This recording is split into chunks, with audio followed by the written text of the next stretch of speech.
Everybody, I'm Joel Meyers alongside Dan Hampton, and welcome to the Coliseum in Los Angeles. The big story out of Denver, John Elway is calling his own plays. Dan, the only quarterback in the NFL afforded that opportunity. Well, in a very bold move by Dan Reeves, he said, hey, John, here's the keys, you drive. And by doing so, he's given John Elway new life. Elway told us yesterday he hasn't had so much fun in the last 5 years. So it'll be important to see if Elway can drive today against this tough Raider defense. Well, John Elway has not called his own plays since he was a high school quarterback right here in the Southern California area, in the LA area, in San Fernando Valley, Granada Hills High School. And, of course, calling plays that are put together, the script and the package, from offensive coordinator Mike Shanahan. Now, the Raiders feel they may have a little bit of a hint of what Shanahan wants to do because he's their former head coach. Well, John Elway has worked so much with Shanahan over the last year and a half that he feels that the Raiders feel like they have an idea of what Elway will do because of Shanahan. But ultimately, John Elway is the one that's going to be driving the ball and throwing the ball and calling his own shots with the substitutions and the play selection. The Broncos won the opening toss to Jeff Jager. Very efficient place kicker for the Los Angeles Raiders. Will kick it to the twosome of Derek Russell to your left and Hampton Montgomery to your right. Don't forget, the Broncos are missing number 20, Kevin Clark, on those kickoff returns. He led the NFL in kickoff returns last year at 25 yards per try. And Jager hangs up a high one. They'll have to hustle to get to it. It's dropped by Montgomery, picked up very alertly by Russell, and a real break for Denver on a poor kick by Jeff Jager. But it plays into the hands of the LA Raiders because there's no return at all. They almost create a turnover. A.J. Jimerson, the first one down there to make sure Russell stayed down at the 21-yard line. Like a little bit of the opening page hitter. The Raiders have great special teams coverage. That's one of the things they do very well. And if you're going to drop a ball, you don't want to do it against the Raiders on kick coverage. They get down very, very quickly. First and 10, Denver at their own 21-yard line. They scored 45 points last week in the opening win over the Cincinnati Bengals. And Elway, calling his own plays, is ready to dump it off. It's complete to the running back, Gaston Green, the former UCLA Bruin. Gets 7 up to the 28 on a play that looked like it didn't go for much, but still very effective. 7 yards. The starting lineup, Keith Kartz, the man in the middle. The experience over on the right side, Ken Lanier making a start, the 100th consecutive start in his 11th year. The right tackle for Denver. Green and Perriman, the starting backfield. Michael Young and Mark Jackson, the wide receivers, with Clarence Kay back at the tight end spot. Second and short, 2nd and 3. The Broncos at their own 28-yard line. It's Robert Perriman, the Plan B signing from the New England Patriots, who takes it across the 28 to the 29. So they'll be a couple of yards short of the first down. Ricky Ellerson, the middle linebacker, making that stop. This defense last week certainly had problems against the run and shoot of the Houston Oilers. Howie Long, Bob Golick, Scott Davis, and Greg Townsend up front. A lot of experience, plenty of years there. Moss, Ellison, and Benson, the linebackers. McDaniel, Washington, Lott, and Land in the secondaries. Land gets the start due to the injury to number 33, Eddie Anderson. He's missed the last couple of days of practice, but Eddie Anderson now is coming to the game for the first time. The give out of the backfield, nothing doing for Greg Lewis, the rookie from Washington. So the Raiders hold 3 and out, and they're ready to get the ball. I think this is one of the things that the Raiders had to do. They had to stop the Broncos on the opening drive to be effective today. Here, Townsend, number 93, coming from the left, splits a double team and gets upfield, makes a big play to get the Broncos stopped on 3rd and 3. So Greg Townsend, the sack specialist for the Los Angeles Raiders over the last few seasons, coming up with the big play on the run, and now Mike Horan punting it away for the Denver Broncos. Back to Tim Brown. Horan with a 42.2-yard average. And the 89 Heisman Trophy winner waiting for the wobbler. He'll take it back at the Raider 27. And can he get outside? Nifty work by Brown. And good field position for the Raiders on their first series of the afternoon. Steve Sewell got down to the special teams for Denver, but a return of just about 14 yards up to the 41-yard line by Tim Brown. Talking with the Raiders yesterday, we felt like they were so excited about Tim Brown this year and what he can help them do on offense and, of course, returning the kicks. He was coming off a pretty severe knee, and last year he never really gained that confidence. But this year they say he's all the way back. He's the Tim Brown that won the Heisman Trophy. Anything the Raiders did offensively last week, it seemed like they did it in the second half when the game was already out of control. Now they've got it 1st and 10. Roger Craig slamming it up the middle. Driving for 3 up to the 44. And we'd like to welcome those of you that have been watching the Cleveland-New England Patriots game where the Browns beat the Patriots 20-0. I'm Joel Meyers along with Dan Hampton. We're at the Coliseum in Los Angeles where two bitter old AFC West rivals get together. The Denver Broncos and the LA Raiders. Two teams that know each other quite well.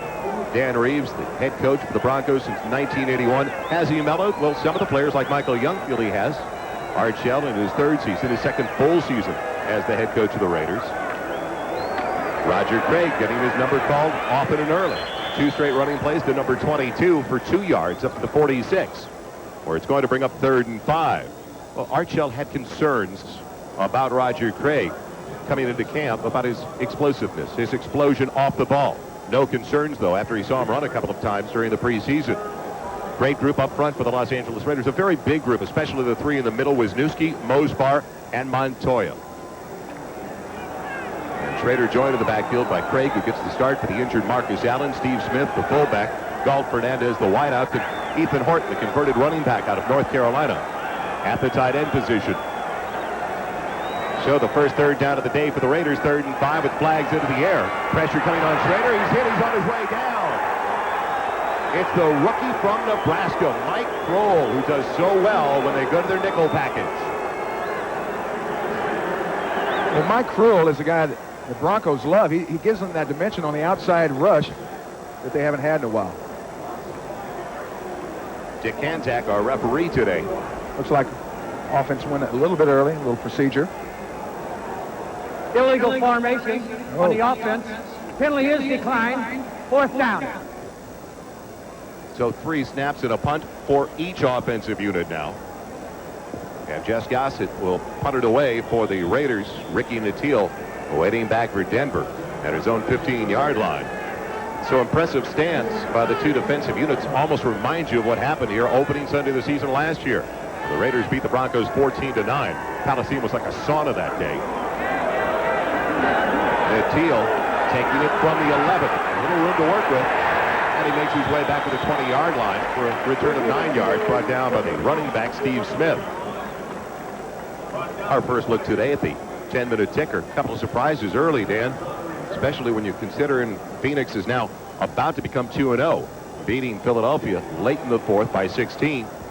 As Buffalo is running away from Pittsburgh, the Rams upset the Giants on the road, winning by 6. Now that's a shocker. And another shocker, as far as I'm concerned, is what's happened to Green Bay so far today. As Green Bay, and we'll get to that score eventually, is losing late in that game. And on their way to an 0-2 start. Perriman and Gaston Green in the backfield. 1st and 10 for the 20. The pitch for Gaston Green. Had to adjust it as knifing through. Ronnie Lott busted the play up about 5 yards behind the line of scrimmage. Ronnie is one of the guys that, that's how he made his name in this league, was forcing the pitch. He still does it so well. More scores. Minnesota coming from behind. And then overtaking Atlanta finally as the Falcons were down 20-12, getting a late score. Cleveland evening their record, giving Bill Belichick his first win. That's the surprise on the bottom. I was talking about Green Bay now. Just about 0-2, losing late. And no scores from the late starting games out here on the West Coast. 10-10 left in the first 15 minutes of play. John Elway with time for Gaston Green. And Green for the gain to the 25, close to the 26. It'll bring up 3rd and 4. Gaston Green told us yesterday it's been a great move to Denver. First time he has left home. He went to Gardena High School right here in the Los Angeles area, then on to UCLA, a first-round draft choice of the Los Angeles Rams. He said it's been a very, very healthy experience. Well, I think anytime you get a guy that has the chance to go someplace else and do something positive. He was with the Rams for a number of years and never really given a chance. So now he has a chance to be a focal point for the Broncos, and he's answered the bell so well this past week. 3rd and 4 from the 26. Elway has a man, Shannon Sharp. It's complete into Raider territory, down inside the 40 to the 38-yard line. Shannon Sharp only caught 2 during the preseason. Then he catches 3 in the opener last week, and an explosive start today. Well, Elway is so dangerous. If you give him a little bit of time in the pocket, he's one of the guys that can stand there. Right there, he goes back. Scott Davis puts an awful lot of pressure on him. But when you have a receiver like Sharp isolated on a couple of linebackers, he has to beat those guys. Elway did the only thing a great quarterback can do, and that is spot the mismatch and get the ball to him. Younger brother of Sterling Sharp, the gifted wide receiver for the Green Bay Packers. He's bigger than Sterling, but he runs an awful lot like Sterling. Very fast for as big man as he is. Elway on 1st and 10 from the 38 to the lane. Counter delay did not work. And it's a loss of a couple back at the 40-yard line. Greg Townsend knifing through to make the hit. Townsend in his 9th year for TCU led the Raiders with 12.5 sacks. That was the 5th best total in the AFC last year. He is so quick off the ball.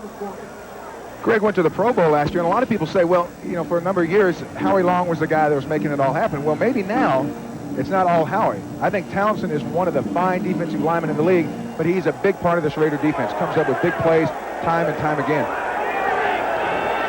Green, the only one in the backfield. On 2nd and a dozen from the 40. Elway's the pocket holds up. Out watches, and he's on his way down. Winston Moss, the Plan B signing from the Tampa Bay Buccaneers, getting the sack for Los Angeles. With a guy like Elway, you've got to have someone to account for him. Here you see just a straight 4-man rush. They get up the field. Right there, Elway could break and run, but Moss, number 99, was assigned to get Elway wherever he goes when he breaks out of the pocket. Elway is such a great quarterback in the pocket, but he may be one of the very best when he gets out of the pocket. There, the Raiders didn't give him a chance to make anything happen. Moss comes up, traps him. It's his first sack as a Raider, and that looked like the old spy play. Winston Moss was the spy on 2nd and long. His job, get Elway.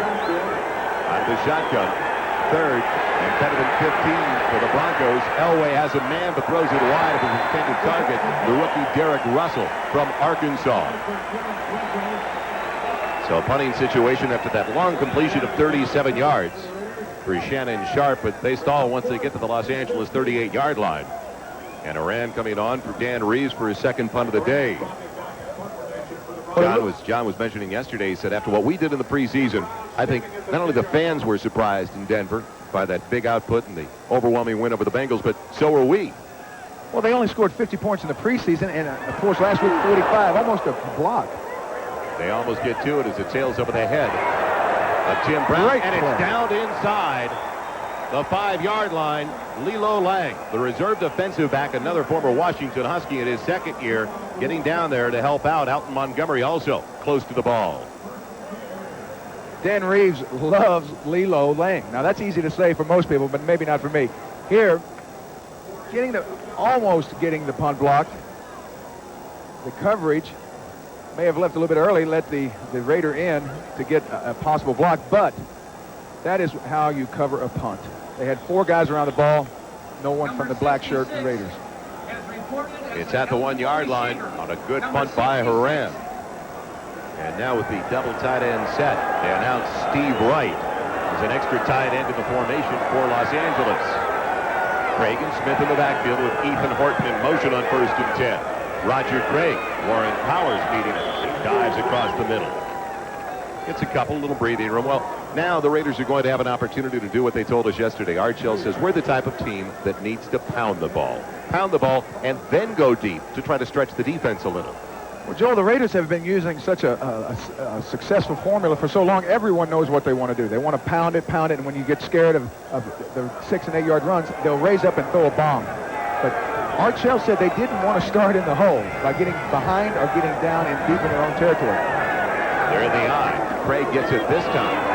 Warren Powers wrapping him up once again across the 5 out to the 7-yard line. So Powers playing off the blocks nicely now. Powers is 3rd year. Powers is one of the guys that Reeves feels he has to stay healthy and be effective for 16 games for him. Powers getting off, taking on the tackle. Steve Wright for the Raiders. 2-gapping. What we mean by 2-gapping is if the ball's inside, you put your head inside in that gap. If it's outside, you put your head outside. That's the hardest job a defensive lineman can have, is 2-gapping. Their Powers did it like a clinic. Looked excellent. So now a critical 3rd down deep in their own territory. It's early, but they need some breathing room. 6:15 left in the first 15 minutes of play. No score at the Coliseum in Los Angeles. And Schrader will use one of his first half timeouts. As they're looking at 3rd and 4 with the ball back at the 7. Last week, Schrader seemed to try to make something happen for his team in a lot of situations. This week he has got to make sure he avoids the bad play. Now he's got a great back in Roger Craig. He's got an awful lot of speed outside, but still, he doesn't want, or I'm sure he shouldn't try to force the ball late, deep into the middle of the field. The Broncos have two excellent safeties in Atwater and Smith, and they're waiting for Schrader to try to make something happen. And Joel, when you look at Schrader, he's the kind of guy that's up 1 week, down 1 week. He has to come back and make sure that he plays error-free football to give the Raiders a chance. The one they missed the most, though, in the offensive backfield, he's out a minimum of 4 weeks and probably longer with torn knee ligaments. Marcus Allen. And I know when we started talking about running backs in the NFL, Dan, you said that Allen was one of your top 2 or 3. Well, you know, there's some guys that run the ball hard. That was Earl Campbell. There's some guys that are super fast like Billy Sims. But if you ball it all up and put it in like a big bowl and stirred it up, it'd say Marcus Allen. He does it all. Blocks, catches, runs. He'll drive the bus. He'll do anything you ask him to do. 3rd and 4 for the Raiders, their own 7-yard line. Irvin Fernandez, the motion man. Play action. The reception by Smith, and he's short the first down. No. He's bumped out of bounds just short of the 11. I believe maybe by the length of the football, he has missed that first down marker. Boy, if he gets his first down, Joel, he'll have earned his check already today. This is what you call a professional athlete doing his job. Knowing where the marker is and trying to get as much as he can before his momentum carries him out of bounds. Braxton applying the hit, the cornerback for the Denver Broncos. What a bonus now to have Braxton back. He missed almost all of last year with a major knee injury. And also Wyman Henderson. They didn't have most of their 2 corners for most of the season, the Denver Broncos. Well, Wade Phillips says for them to be a good defense, they have to stay healthy. And last year, losing so much with their cornerbacks going down and losing some defensive linemen, they felt like they could have a great defense, but they can't have anybody go in the tub. They got to keep everybody on the field. And you know about that with the down lineman. Wade Phillips told us just before the start of the game that's the one area they cannot afford to lose anyone. They don't have a true nose tackle to back up Greg Cragen. They can send Powers over there if they have to, but they only dress 4 defensive linemen. Well, playing the Raiders, you got to have a bunch of big bodies. And just to have 4 dressed, you're going to have maybe a guy or 2 go down somewhere, hopefully not today or anytime, but with the Raiders pounding and pounding and pounding, that could lead to danger for the Denver Broncos. So they've got to get some big people in there. The speed man out of Florida, Ricky Nattiel, in his 5th season, a first-round pick back in '87. Waiting for the line drive spiral. Headed towards the sideline. Nattiel, can he stay in? No, he steps out of bounds. So another good punt by Jeff Gossett. First one 48, that last one 52 yards with no return.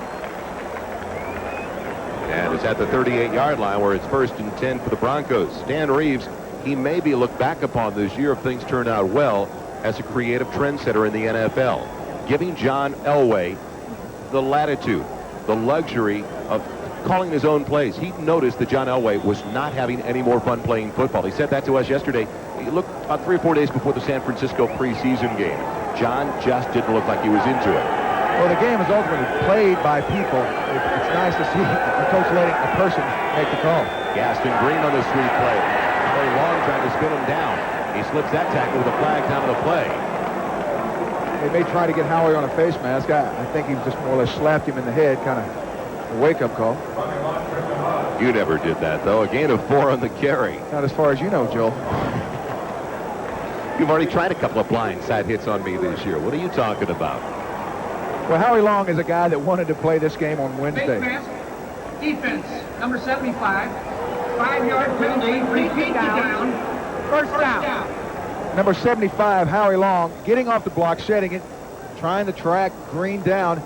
More or less lays out. It looks like he may get a finger or 2 on the bar. A big paw there. Yeah, a big swipe. Howie is one of those guys that he's a throwback. You know, he's the only guy the Raiders have from the days up in Oakland, and he was embarrassed about last week, so he was ready to go this week on Wednesday. There's only 3 dressed out today. Marcus Allen would have been a 4th that were on that '83 Super Bowl winning team. Elway on the play action. First down. He's throwing and it's complete. He's got the tight end Reggie Johnson, the rookie from Florida State. So John Elway calls the right one once again all the way to the 21-yard line, close to the 22 actually. Elway calling the shots. He loves to stretch a defense. Now he knows he's going to take a shot from time to time. Here you'll see Townsend leveling But the thing about Elway, he'll take that shot to be able to get the ball deep. That's what you got to have in a quarterback, a guy that will roll the dice from time to time, take a shot just to give his offense a chance to score. Certainly a glamorous position, quarterback, isn't it, Dan? Have to deal with guys like you. Gaston Green on the carry across the 20. He gets a little bit better than 2, and that is all. Gaston Green last week on 24 carries, 116 yards, a career high during the regular season. He had great preseasons with the Los Angeles Rams, but it seemed like every time they were ready for the opening bell at the start of the season, John Robinson went with someone other than Gaston Green. Green was one of the guys that always brought an awful lot of speed to the game, but Robinson seemed to always want a bigger guy, a guy that could pound between the tackles, and Gaston never really got a chance, and he's loving it in Denver. No score with exactly 4 minutes left in the first 15 minutes of play.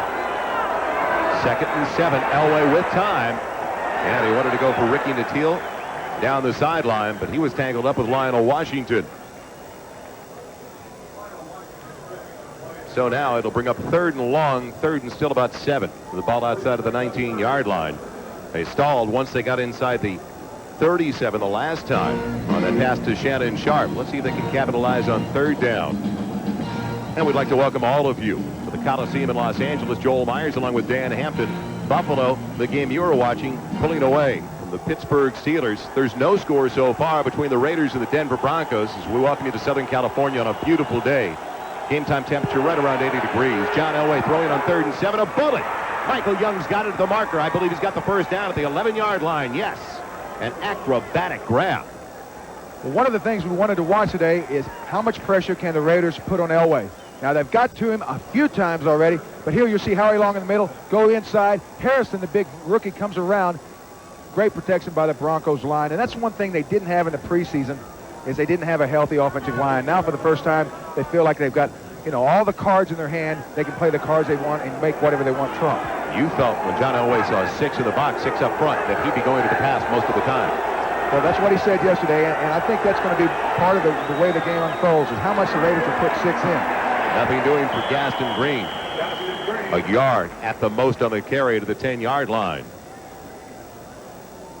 So it'll bring up 2nd and 9. We're talking penetration. When we're talking about the box, for those that don't understand that, it's basically how many men within 2 or 3 yards of the line of scrimmage that they would have to account for if they ran the ball.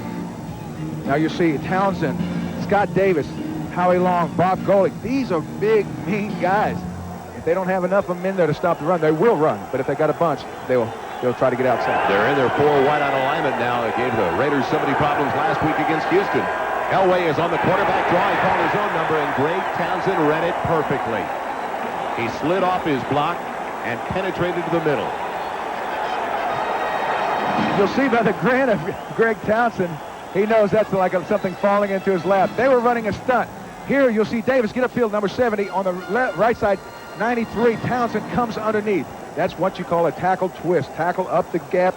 Townsend, 93, takes one step, draws the tackle, goes inside. So Darrell Hamilton, the left tackle, number 69, never laid a hand on Greg Townsend. Expecting him to get upfield, he throws his weight back. Townsend going inside, making a big play. A loss of 3 back to the 13, which brings up 3rd and 12. They can get a first down just inside the 1. Elway with time, pocket holds up, fires it, it's complete, but well short of the first down for Michael Young. At the 5-yard line. Michael's got a couple of receptions now. The former UCLA Bruin, another former Los Angeles Ram, who was a Plan B signing by Denver because he felt that he did not get the opportunity in the Rams offense with Ernie Zampese. Young said last week he may have been as nervous as he's ever been before a game, knowing that he had to perform well and the Bronco offense that had sputtered all preseason, they had to do well. So it was a great story for Young to catch that touchdown pass and take a lot of that pressure off him. Treadwell trying a 22-yard field goal on the hold of Gary Kubiak. He hit the upright once last week. Splits the uprights for our first points of the contest today. 90 seconds, just about 90 seconds left in the first 15 minutes of play, and Denver's on the board. An opportunity to look at the 10-minute ticker on the second Sunday of the season. Buffalo now 2-0. The Los Angeles Rams 1-1 with an upset over the New York Giants. A surprise. Phoenix at 2-0 after beating Philadelphia on the road today. Chicago slipping past Tampa Bay. They're also undefeated after the first 2. Miami even at 1-1, while New Orleans knocks off Kansas City in Kansas City. Other finals from the early games, Minnesota held on to beat Atlanta by a point. Cleveland dumping New England. Bill Belichick's first win as the Browns head coach. An upset there, Detroit winning at home as Green Bay's 0-2. And San Diego getting on the board first at San Francisco. And welcome back to the Coliseum. Joel Meyers along with Dan Hampton. I don't want it, you take it. Okay, Sam Grady will from the goal line with the return after the field goal by Treadway. And Grady's going nowhere. Good kick coverage as they get that former silver medalist from the '84 Olympics, Grady, at the 21-yard line. We'll be right back to the Coliseum. NBC Sports coverage of the National Football League is brought to you by Mitsubishi, bringing you a full line of award-winning automobiles. Mitsubishi, the word is getting around. By Coors Light, the silver bullet is the right beer now. By John Nuveen and Company, quality tax-free investment since 1898. And by Bram Oil Filters. Bram, you can pay a little now or a lot later. It's been a sluggish start for the LA Raider offense so far. Give a lot of credit once again, though, to that Denver defense and their coordinator, Wade Phillips, 93 to a -2. At the outset of the contest, a minute 19 left in the first quarter, a 3-0 Denver lead. Don't forget, last week Denver held Cincinnati to only 22 yards on 12 first-down rushing plays. The Raiders want to pound it. Can they do it? Play action for Roger Craig as Schrader hangs on to it. Pressure coming, and he's on his way down. Mecklenburg was back there. Also getting in there, the nose tackle, Greg Cragen, and basically the defensive front three as a group. The Raiders go with a two tight end set and a Brown look in the backfield. They're saying, hey, we're going to run the ball. Here you'll see number 77 right in the middle of your screen. This is a great job of reading the bootleg by Schrader. Mecklenburg smelt it. Last week, he makes a big play against Boomer Esiason on a very similar play, reading a certain set and getting outside, forcing a fumble. Mecklenburg will not be fooled. He's one of the smartest defensive players in the entire NFL. Lawsuit 5, 2nd and 15 for the Raiders. Back to their own 16. Now they do run it with Roger Craig. Craig bounced on his way to the outside. And the former USC Trojan Dennis Smith, the first one there. And it's got to be an emotional day for the Denver Broncos strong safety. He's already announced that this will be his final season. So he's making his last appearance in the building, the stadium where he played his college ball as well. Dennis Smith is probably going to leave a big mark on the game of football. He's one of those prototype safeties that USC has had an awful lot of, but he's got such great size. He's meant so much to this Denver defense for so long. It's going to be a sad day when he does go ahead and check it out that last time. So when we come back, it's going to be a 3rd and long for Schrader and the LA offense. The kind of pressure they didn't want to put on Jay Schrader today. Problems. Terry Robisky talking to his quarterback, the offensive coordinator for the Los Angeles Raiders, with the Raiders down by 3. Welcome back to the Coliseum in Los Angeles on a warm day in Southern California. Joel Meyers along with Dan Hampton. It appears it's working once again. John Elway calling his own plays for the Broncos, Dan. Well, John's been able to move the ball, and the Raider defense is playing pretty well, but John can't get it into the end zone. That's going to be the thing. Can he score against this Raider defense? Because they get very, very tough the closer you get to the goal line. And for the 2nd straight start now, Jay Schrader getting off to a sluggish beginning for the Los Angeles Raiders. Don't forget what happened in Houston. Well, the thing about Schrader, he's sometimes erratic. And what I mean by erratic is if he gets a lot of pressure early, making himself feel like he's got to make a big play, sometimes he makes a big play for the other team. So it'll be important to see how Schrader takes this pressure of not being able to get his offense on track this early in the game. They didn't put a lot of pressure on Schrader last year. In fact, the passing game, as you look at those first quarter numbers, the passing game for the Los Angeles Raiders last year finished 23rd in the NFL. They set things up nicely for Jay Schrader. They didn't put too much pressure on him. Right now, he's looking at 3rd and 11 on the first play of the 2nd quarter. 3 wide out alignment through Schrader. Pocket holding up nicely. He has time over the middle. It's dropped by Willie Gault. It would have been more than enough for a first down at the 38. And that's got to be grabbed by the wide receiver and a veteran at that. Well, the thing about Willie Gault is everyone knows he has world-class speed, and a lot of times it seems like he runs away from contact a lot faster than he runs to it. Here, getting inside the hash marks, that's a place Willie Gault is not at his best. Hearing a little bit of footsteps, and believe me, there's some big footsteps out there at times. Willie has never been the guy that you really feel like you have to go to over the middle. He's a streak guy that goes to the end zone, not over the middle, though. Gossett getting ready for his 3rd punt of the day as the Raiders still have yet to pick the first down in this Bronco defensive unit. Ricky Nattiel waiting back, but he won't touch it. A very short wobbler that takes a Denver bounce and continues to roll inside the 40. And Gossett, the first one to get to it, to touch it near the 38-yard line. Only an 18-yard punt after two good ones by Jeff Gossett. So a big boost for the Broncos as they're ready to get it back offensively with flags down on the play around the 41-yard line. 19 seconds into the second quarter. Joe, I can't believe the punter covered his own kick on that play. I don't think I've ever seen that. I've been in this game a while, and that's a new one on me. It's almost like golf when they tell you after you putt it, you're still away. You're away, Mr. Meyers. Penalty is a personal foul to compound the problem for the Los Angeles Raiders. Let's find out who it is from referee Dick Antak. Personal foul, unnecessary roughness on the kicking team. Number 58, 15-yard penalty, first down. A.J. Jimerson on the punt return special unit. So after all is said and done, the Raiders net only 3 yards on that punt.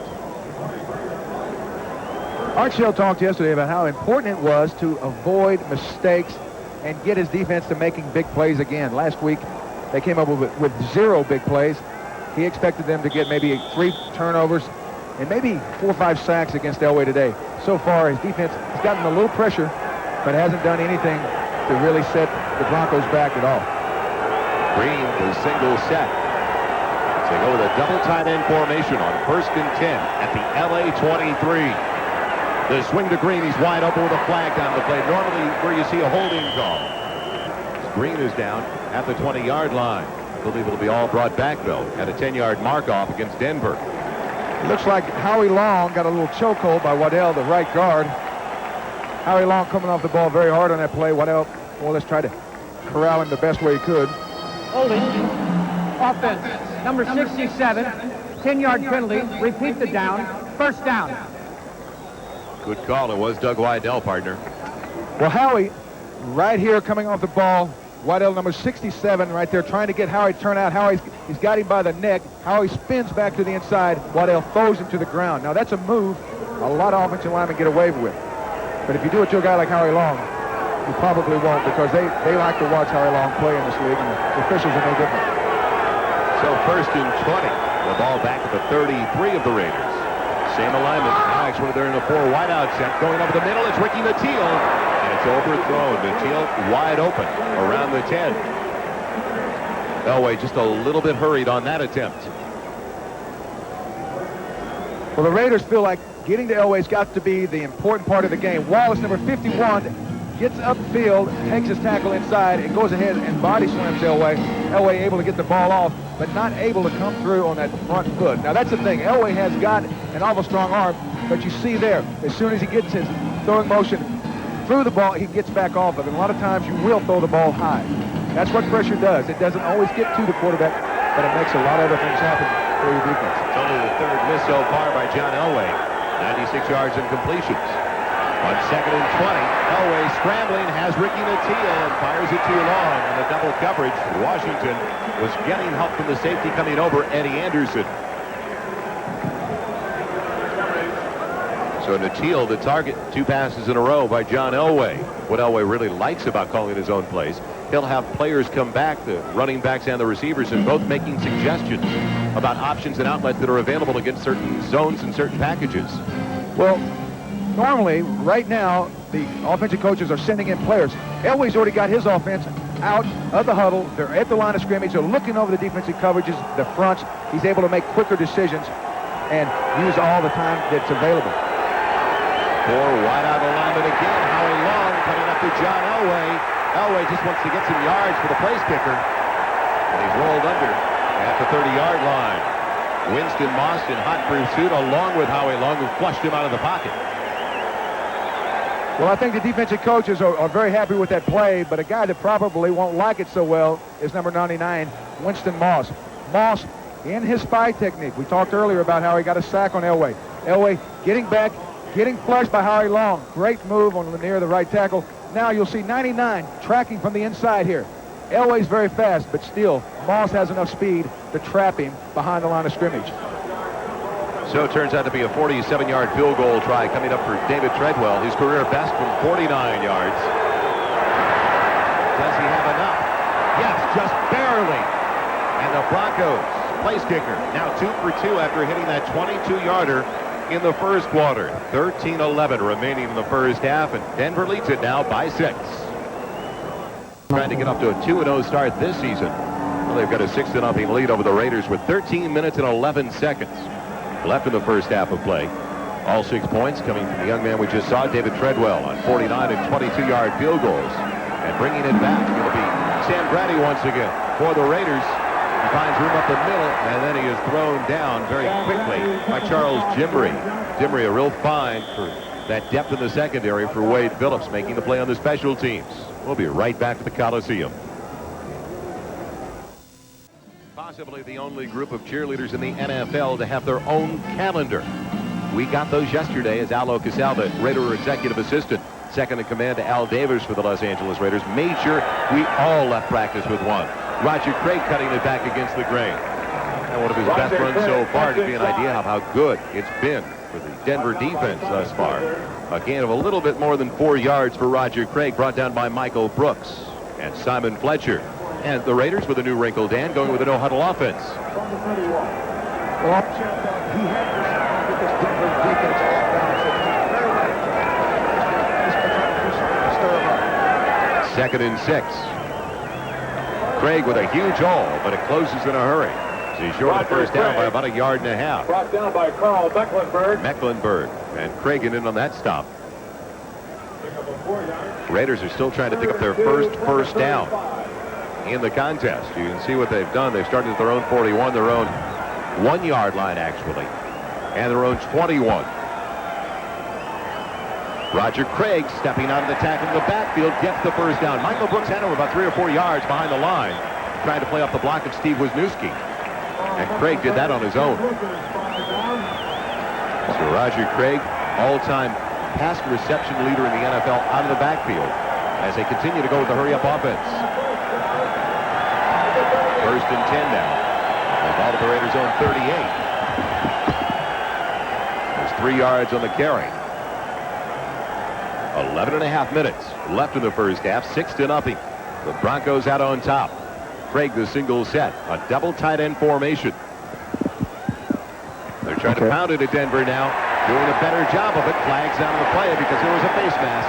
You can see the way Craig was spun down. They got a face mask on that one. Simon Fletcher in on the stop. You can see Craig's helmet has all kinds of stuff hanging out of it. Now, if they can't call that one, the officials better go down to lens crafters. He's going to have to come off and get his little bucket patched up.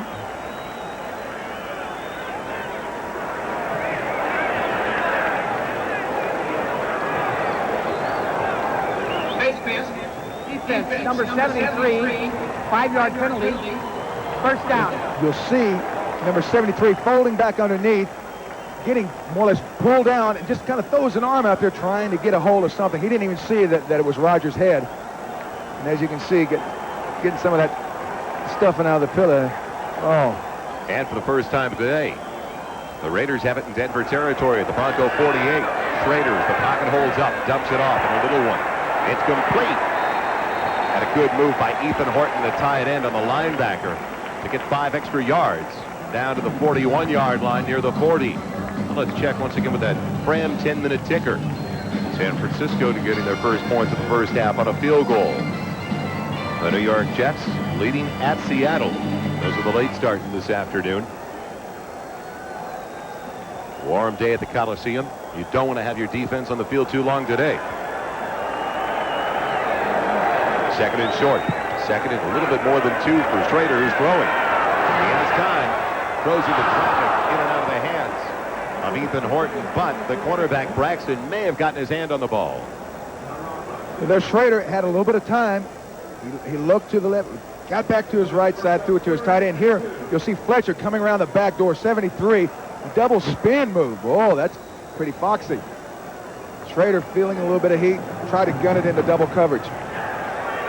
So now 3rd and short. Roger Craig gets the call and gets the first down inside the 37 to the 36-yard line. You got to think that Roger Craig being a Raiders suit is one of the great things that happened for the Los Angeles Raiders this year, because you know, San Francisco more or less said, hey, somebody wants him, take him. You know, we'd like to have him, but take him if you want him. You got to think Art Shell loves the fact that if Marcus Allen goes down, he's got a guy like Roger Craig he can plug in and keep this offense rolling. If Craig goes down, though, they've got big problems. They don't have Greg Bell anymore. Nick Bell, rookie draft choice out of Iowa, is also hurt. He's not available until week 4, and Craig takes a pop from Steve Atwater, who does that quite well. On 1st and 10, a carry close to 6 yards for Roger Craig. Well, this was the game plan for the Los Angeles Raiders going in. Pound it between the two tackles.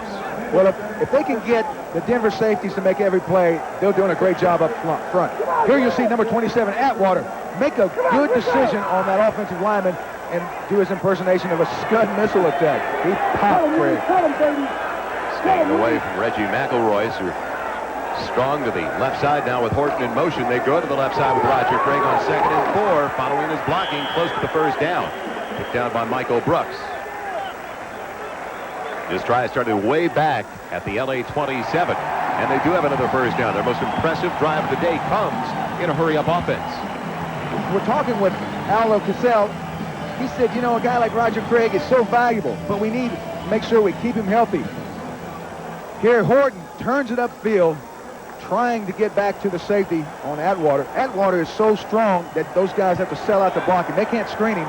Atwater makes 2 good decisions in a row. It's at the 26, 1st and 10, first run of the day for Napoleon McCallum, and he doesn't gain a thing. Warren Powers, the first one, with Dennis Smith coming up from the strong safety spot in the run support. Well, that kind of funny about Dennis Smith. I think he's still at the top of his game. There you see him coming up, forcing with a linebacker type of an approach. I can't see him getting out. He's still playing so well. He means an awful lot to this defense. Single set is Roger Craig taking over for McCallum. He's got it on the counter delay, and nothing doing. Good read by the defensive front 7, and also the secondary coming up on the run to the nearer side. It's inside the 25, down to the 24, where it's going to bring up 3rd and 8. On that counter, what we mean by that is both guards pulling out to lead the running back around a corner, left or right. One of the main jobs is the tackle to the side of the play has to make sure that he walls everybody off. Graves not being able to do that on that play. So 3rd and 8. Schrader has it wide open. Does Fernandez hang on? Yes, I believe so at the 9-yard line. Just barely hanging on. Braxton on the coverage had fallen down.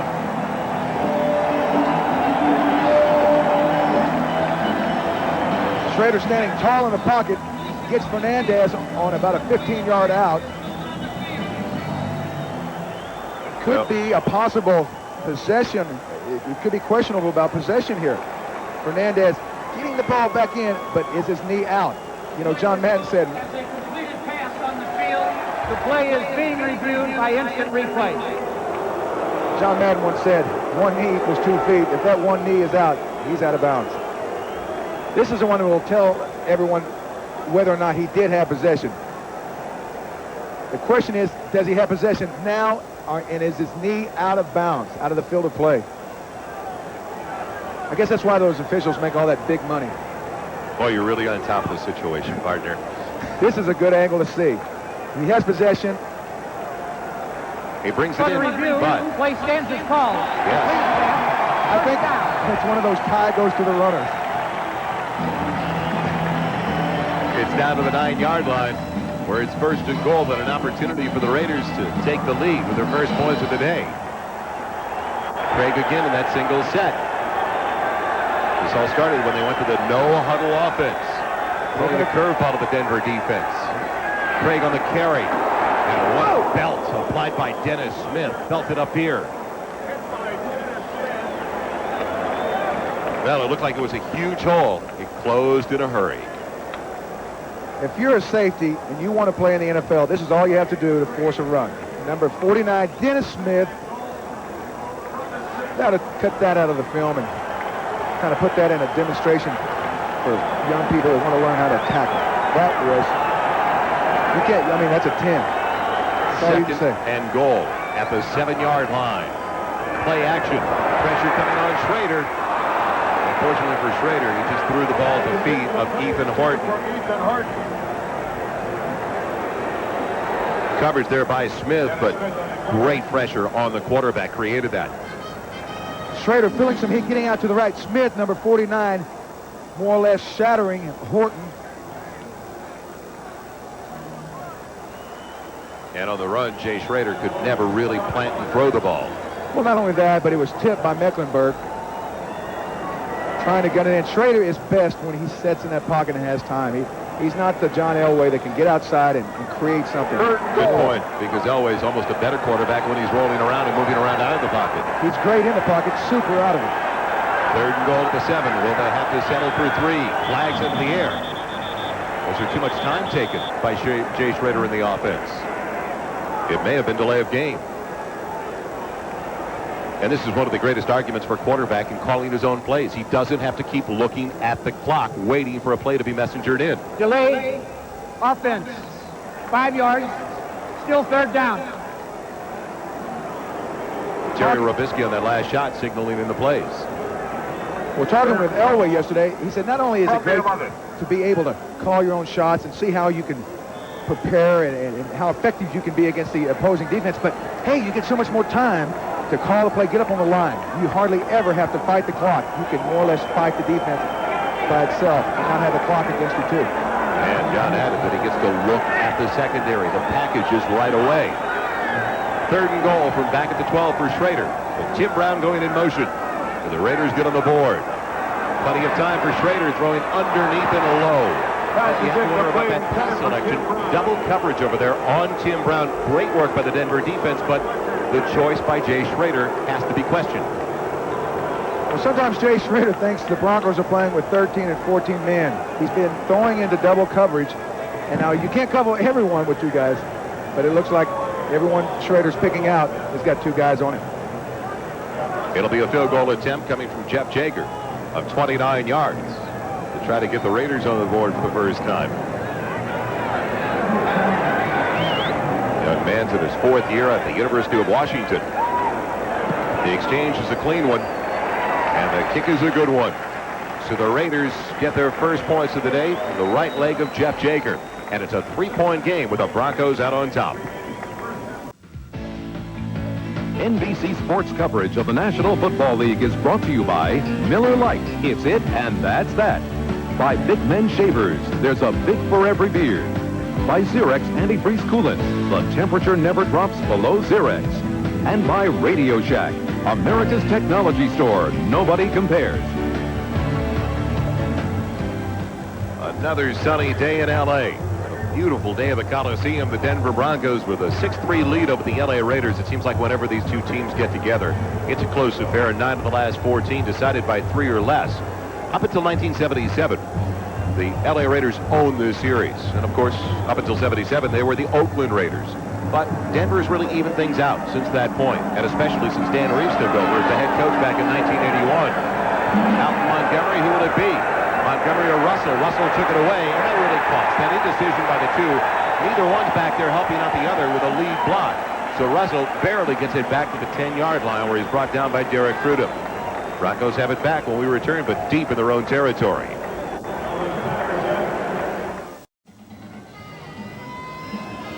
When you kick the ball deep down the middle, normally you've got one guy supposed to take the ball, and the other guy go and take the first threat. There, Gaston Green more or less decided he didn't know who it was. Actually out in Montgomery, but still, Dan, it goes back to communication between the two. And they've got to talk to each other back there. First and 10 for the Broncos with Green in the backfield. They're at their own 10-yard line. Play action for Elway. He's got a wide side of the field.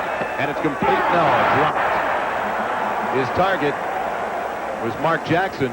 Rarely will Jackson drop one like that, but he let it come in through his hands to his shoulder pad area. The Broncos dominated the game over the first 15 minutes of play. They stalled a couple of times on those second and third drives. They did get that field goal, though, from Treadwell, and then got another field goal on that last possession, a 49-yarder from David Treadwell. At one point, with a minute left in the first quarter, the Broncos had outgained the Raiders 98 yards to -3. Second and 10 from the 10-yard line. Delay to Gaston Green. Can he get out of the backfield? Just barely. Only a couple of yards, just past the 12. bringing up a 3rd and 8. Checking once again with the Fram 10-minute ticker. And some upsets we talked about earlier today. Especially Phoenix knocking off Philadelphia at Philadelphia as Bob Golick made that last stop. There you see that score at the bottom of your screen. Pittsburgh 1-1 now. Buffalo 2-0. The Rams 1-1. So are the Giants. And we'll come back to the Fram 10-minute ticker after this 3rd and 8 play. For the Broncos at their own 12-yard line. 4 wide receivers set Shannon Sharp in motion. And moving the pocket is John Elway. He's got plenty of time. Will he throw back the other way? No, he's got a man right in front of him, and it's complete for the first down. Elway. Ricky Nattiel. Elway is a magician on this play. You'll have to see number 94 for the Raiders, Anthony Smith, their big defensive tackle, coming in on a 3rd down pass rushing situation. He'll split the gap. You'll see right to your left of Elway. He splits it on a twist. Elway just runs away from him, gets outside, buys time. His offensive linemen come out, try to surround him, keep the war party off of him. He buys enough time to go ahead and make some positive yardage. Yeah, that was just a love tap on Nattiel from Lionel Washington. He got up slowly. So 1st and 10 out of a big hole. And Elway's throwing on 1st and 10. Going underneath, and it's wide with flags on the play. So you're looking underneath for his rookie tight end, Reggie Johnson, out of Florida State. Well, John Elway hit 5 different receivers as it goes against the Broncos. 5 different receivers at least twice last week. And he says there's a real psychological advantage to my calling the plays now. Offense, number 76, 10-yard penalty, repeat the down, 1st down. And he said that big advantage is everybody seems to be concentrating more because they know they're going to get an opportunity. Now, Denver fans know over the last couple of years, they always wanted to get the ball into the hands of Bobby Humphrey. Maybe they put blinders on to a certain extent. Maybe they're too focused on giving the ball to Bobby Humphrey, and now everybody else has a chance, more options. Well, by nature, coaches become pessimistic about the offense. They think if they can get enough yards and 1st downs by just running the ball, they will. Elway and his guys now say, hey, we're going to make it a wide-open game. Let's throw it. Let's do what we have to do to move it. And holding call on Ken Lanier makes it 1st and 20. Back at the 17-yard line, they set up the screen for Green. Waits for blocks. Out across the 20. A nice move by Green just to get to the 22-yard line and be patient enough to wait for the block. Well, the Raider defense seems to be getting some more pressure, and that's the best way to stop a defensive line from rushing the quarterback, running draws and screens. Howie Long just drew a holding call on Lanier. Here Scott Davis breaks free, but the Broncos are ahead of the game, running a middle screen, letting the linemen sift back, blocking on the safeties and linebackers. Green getting some good yards. Aaron Wallace catching up with the ball carrier. And it brings up a 2nd and long, 2nd and 14. A 6-yard completion to Green. Short drop, Elway dodging it, and he can't get away from Greg Townsend. Now, Scott Davis was the one who really forced him early and broke up the play. You know, a lot of times people think, well, this guy's got 14 sacks. He's, you know, a great pass rusher. A lot of times that's a misleading stat. Davis, number 70, coming from the right defensive tackle, he puts a spin move on the guard, forces Elway up out of decision-making position and where he's just scrambling. Then Townsend goes ahead and more or less sops up some gravy. Townsend gets the sack, but Scott Davis gets the pat on the back from the coaches. In my estimation, it should be a half a sack for Davis and a half for Townsend. It won't work that way, I know. No, they don't. Sack brings up a 3rd and 20 once again for Elway out of the shotgun deep in his own territory. He's flushed out of the pocket.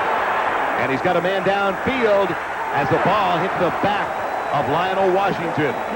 He wanted to go to Derek Russell, a rookie from Arkansas. But the ball hung up just a little bit too long. Well, Washington is a very aggressive guy. Very athletic, gets up, jams him, knowing he's got the safety Anderson deep in a nickel package. There, he just keeps running, turns back at the appropriate time. That way he doesn't get that that defensive interference call. That's great defense by the Raiders. Good collapse of the pocket, good solid coverage. So they could never really get out of the hole after Lanier was called on the holding penalty in the 10-yard mark-off. Moran, the left-footed one, sending out a low wobbler. Tim Brown will stay away from it. The Raiders will still get super field position when we come back. They'll have it at their own 43-yard line, and the Broncos continue to cling to that 6-3 lead with 3:04 left in the first half. John Elway, the center of attention when it comes to the Broncos offense, and doing a great job once again early. Only 6 points on the board, though. 116 yards on his 8 completions.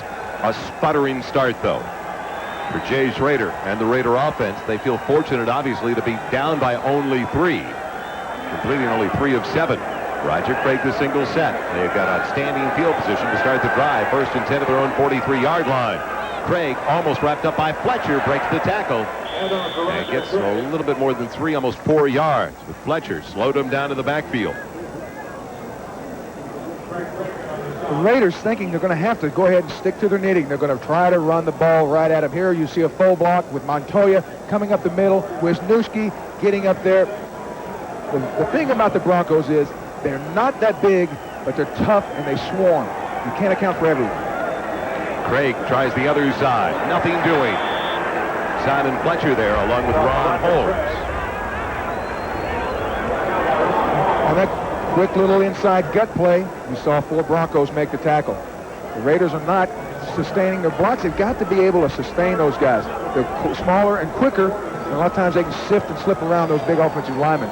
For this running game to work, they've got to maintain the blocks.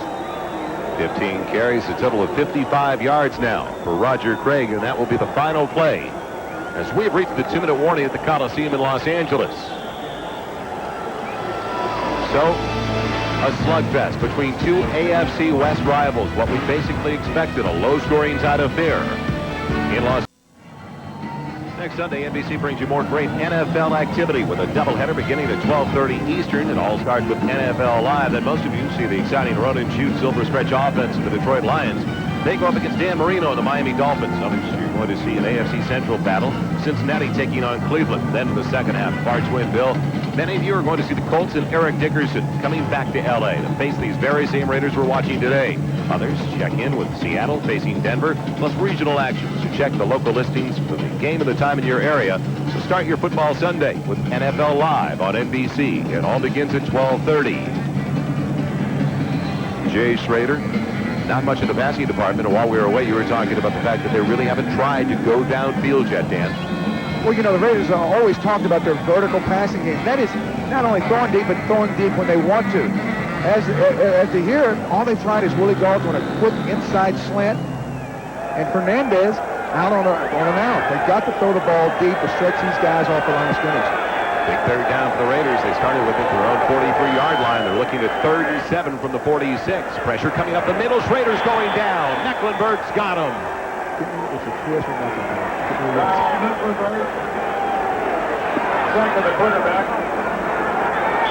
So Dan Reeves' defense and coordinator Wade Phillips pleased with this development. Mecklenburg on a stunt on the outside, coming upfield, looping under, much like Townsend got the sack earlier. Now, Mecklenburg's a great player, but I can get 14 guys out of the stands to make that play. That was just a great stunt and execution by the Denver defensive line.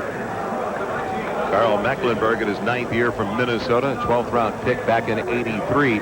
He went up to Wade Phillips last year, about 5 games left in the year. They had about 4 or 5 real ground games coming up against rushing type teams, and said, why don't you move me back to the inside? I think I could help the most there. And of course, all those injuries for the Denver Broncos last year as well. And he's much more comfortable the inside position. He can't run down, he said, from the backside as an outside man. Well, running a 4.9, no matter how great a player you are, you just can't run down these running backs who run 4.5, 4.6. So he thought he had a lot bigger impact on the defense if he's inside and able to go sideline to sideline. Those guys playing on the outside, you can run away from them. Tough year last year for Wade Phillips. I saw him in a game in the second half of last year, and there were so many players he didn't even think would be on the roster last year that all of a sudden they were in the starting lineup because of the injuries to his starting corners, Wyman Henderson and Tyrone Braxton. Well, not only he's getting the great players that he has at his disposal back and healthy, but you got to think that a guy named Mike Shanahan, who was the head coach of the Raiders, that knows so much about the personnel and what they're trying to do at the Raiders on offense, you don't think they're playing cards at night, do you? I'd like to remind you this telecast is presented by authority of the National Football League and is intended for the private use of our audience. Any rebroadcast or other use of the telecast without the express written consent of the Los Angeles Raiders and the National Football League is prohibited.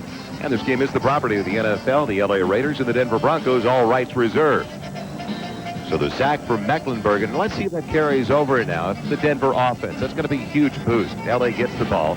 Their own 43-yard line.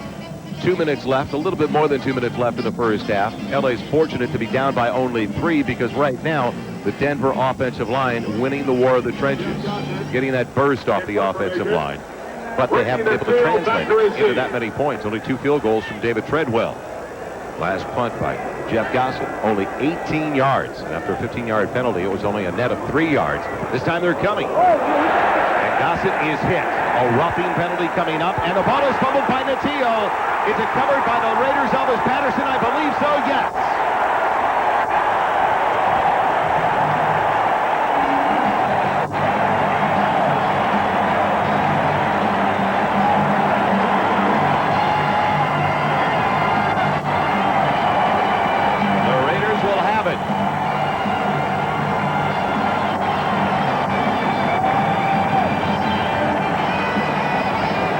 Montgomery was the one who roughed the punter, Jeff Gossett. Art Shell talked yesterday about how they have to have 4 or 5 big plays. Here, he gets 2 on the same play. Now, that's not real smart. You've got to give that punter a chance to land and protect himself. You can get off of that. Now, just a question of great coverage, diverting the attention and not getting his eyes back on the ball. Now, Gossett here, I think he's trying out for a screen test. Yeah, I think he's going to be over at Warner Brothers here on Monday morning. Schrader down the middle as Van stumbled and fell down. He wanted Ethan Horton between the hash marks. It'll bring up 2nd and 10 at the 18-yard line. Steve Atwater, the closest one as it turned out to the ball. Raiders fortunate there wasn't a pick and interception on that play.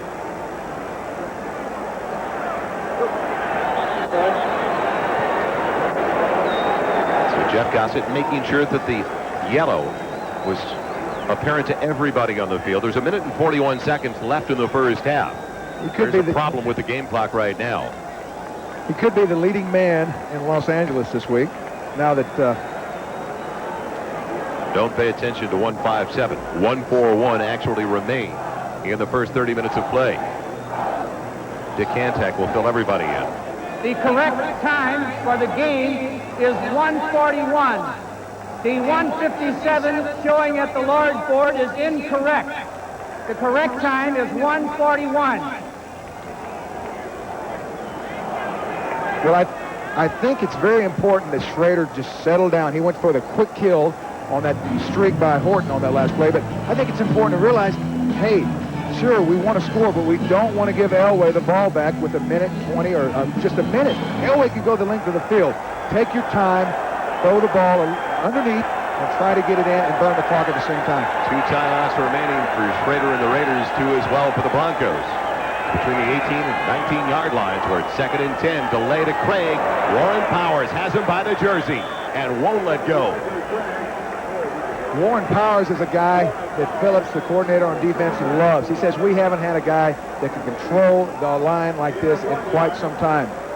Powers, number 91, you'll see more or less jamming into his offensive tackle blocker, coming off inside, falls off, and gets Roger Craig down. Very, very big, very tenacious in there. He likes the way he wants to get better each and every week. Offensively, though, another disappointing first half for Art Shell to your left and Terry Robisky to your right, the offensive coordinator, and Marcus Allen. You can see he's making suggestions on the sideline about play calling.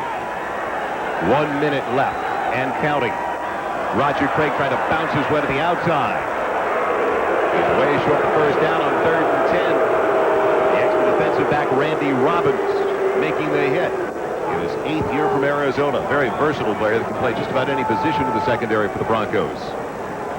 So they'll try to tie it as the place kicker, Jeff Jager, comes onto the field. Now did the Broncos stop the clock? It continues to run.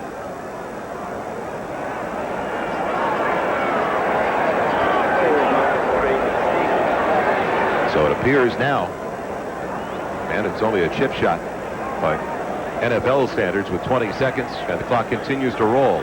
Left in the first half. And they will go to the halftime locker room tied, and now the Raiders will call a timeout. They've got one Second left. timeout. This is a 40-second timeout. Dick, there's 10 seconds left in the first half, in case you don't know. Well, Dan Reeves has to like the way his defense is playing. And Joe, you talked earlier about the rivalry between the Raiders and the Broncos, how they don't like each other. And Dennis Smith said on Monday he wanted to get this game underway. He doesn't like the Raiders, wants to beat them. But the thing is, you can throw out the scores of last week, you can throw out the scores of the season. What happens today is only going to be determined by the way they play today. So Dan Reeves has to like the fact that he's been able to hang close here with the Raiders. The NFL Live team, Bob Costas, Will McDonough, and O.J. Simpson coming up next with all the scores and highlights from week number 2 of the NFL season. And I brought that up about Dick Hantak because I was surprised he didn't tell the crowd in the Coliseum how much time was left in the first half. As actually, as you were talking, he did finally come back and mention there are 10 seconds left in the first 30 minutes of play. It is going to be a 32-yard attempt for Jeff Jager. He hit a 29-yarder, but the only point for the day for Los Angeles. A 22-yarder and a 49-yarder by David Treadwell account for the Broncos' points. And now Denver is using the timeout. They've got one remaining. Well, with a kicker like Jager, you try to put him on ice. And this is one of the oldest warriors in the game, but it's a chip shot. I don't see what delaying it's going to really accomplish. Broncos are trying to win for the first time over the last 4 years at the L.A. Coliseum. It's been tough for John Elway. They've dropped their last 3 here in L.A. And in those 3, Elway has thrown 7 interceptions. So on the positive side for Bronco fans, it has been a good start, a solid start for John Elway, despite the fact that they couldn't punch the ball in the end zone. Well, one of the things about Elway being able to call his own plays, he says he kind of picks them from the gut feeling that he gets between snaps. And when he can do that, he just feels so much more confident. He reads quicker. He knows what to expect. He just says, this is a new game to me. I love it. I can't wait for the next week. I can't wait for the next snap. You saw the little band on his left wrist. Well, those are the plays. That's his script for that particular game. Boy, he would probably love to have that at Stanford when he was in school. Jager with a 32-yard try, and it sails wide left, so that timeout by the Broncos pays off. Well, I guess I got a little ring on my face out of the pie pot there. You know, the thing about this is, you know, that's the oldest, you know, I can't believe this. So, it looks like he feels he's made it.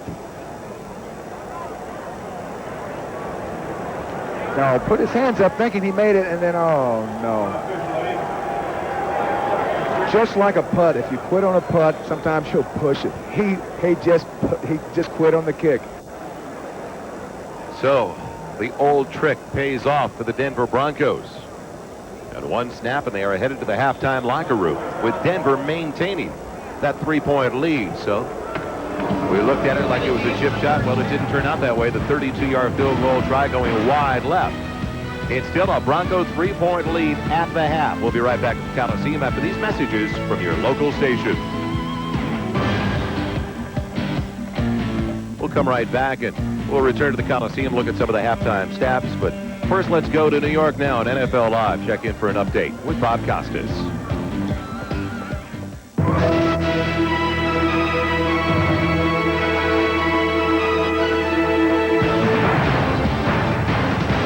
Okay, Joel, thanks a lot. We'll hear from Will and O.J. in just a moment, but quickly now to the scoreboard. Games in progress. San Francisco has fallen behind at home against San Diego. The score in this one at Candlestick is 14-10. A look at some of the highlights. The Niners, of course, with Steve Young at quarterback. Joe Montana won't be there for several weeks. Well, he's there physically, but not in terms of going on the field, watching in street clothes from the sidelines. Here's the conclusion of an impressive opening drive for the Chargers. John Freese off play action hitting Craig McEwen for the touchdown. With the Chargers in front 7-3, Tom Rathman tries to take it in on 4th and 1, but he's stopped deep in San Diego territory and the Chargers hold. They can't stop them this time, though. It's Young up top to Jerry Rice. Great tumbling catch between 2 defenders, and for Rice, his 80th career touchdown. Then a little bit later, Freese reclaims the lead for San Diego. He goes to play action, hits the excellent receiver Anthony Miller over the middle for the 9-yarder, and that's where it stands now, 14-10 in favor of San Diego late in the second quarter. By the way, the touchdown reception for Jerry Rice, the 80th of his career. This is only 2 games into his 7th season in the league.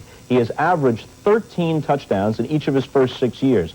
The career record for touchdown receptions, not total touchdowns, but touchdowns receiving, is an even 100 by Steve Largent. For so many years, the mark had been held by the old-time Packer great Don Hutson with 99. Well, obviously, if Jerry Rice stays healthy, he's only 20 behind at his present pace. He'll blow right on by Hutson and Largent. Juice, your thoughts on the 49er offense as directed by Steve Young? Well, if they're going to get to the playoffs, Jerry Rice is going to have to make more great catches like he just made. You know, there's a marked dissipation in their effectiveness offensively with Young at quarterback. They're easier to prepare for. He's a great athlete, but I think he's better in a relief role. If this team is going to go to the Super Bowl and be as good as they have been in the past, they got to get Joe Montana back. Okay, rest of the scores. The game you folks are watching. Denver with the 6-3 lead at the half in the Coliseum. The Jets and the Seahawks tied up at the Kingdome, 3 apiece at halftime. Now to finals from earlier today. Buffalo continues to roll. What a day for Jim Kelly at Rich Stadium. Last week, in an opening win against Miami, he threw for 381 yards and 2 touchdowns. Today, 363 yards and 6 touchdowns for this man. He was intercepted twice, and one of those was returned by Brian Hinkle for a Pittsburgh TD, but that was only a slim bit of bad news. The rest of it was all good, like this. 53 yards to James Lofton over Rod Woodson. 1 of 4 caught by Don Beebe, a career day for Beebe. This one covered 34 yards. Beebe again for 14 yards. Then it'll be Andre Reed, the veteran, who'll catch one for 15 yards. Then Kelly goes twice more to Beebe to complete the day. Mix in 107 yards rushing by the guy who was arguably the best all-purpose back in the game in Thurman Thomas, and the Bills are able to roll 52-34. The Steelers did rally from a 31-10 deficit to get to within 31-27, but then Kelly got on the beam again, and they win it 52-34. Will, your thoughts on the Bills? Well, this is as impressive as anything they've done offensively in the past 2 years, because this is against the #1 rated defense in the National Football League last year. All right, quickly through the rest of the scores. The Rams get it back together after such an atrocious performance a week ago against Phoenix, and they upset the Giants in the Meadowlands 19-13. Phoenix is 2-0, another upset for them. They forced 6 more turnovers today after taking it away 7 times last week against the Rams. 26-10, they win over the Eagles at Veterans Stadium. Chicago, with a pair of Neil Anderson touchdowns, squeaks by at Tampa Bay 21-20. Miami with career win number 299 for Don Shula, a 17-6 win over the Indianapolis Colts. New Orleans is 2-0 for the first time in franchise history. They win at Kansas City 17-10. Minnesota gets 125 yards rushing from Herschel Walker, and they squeak by in Atlanta 20-19. Cleveland, a 20-0 win at New England, 2 touchdown passes for Bernie Kosar. And although Barry Sanders was held to 42 yards on 18 carries, one of them was a 4-yard touchdown, and Detroit wins for the first time this year, conquering Green Bay at the Silverdome 23-14. The Packers off to an 0-2 start. And we go back to the Los Angeles Coliseum, rejoining Joel Meyers. We'll see you a bit later in the day.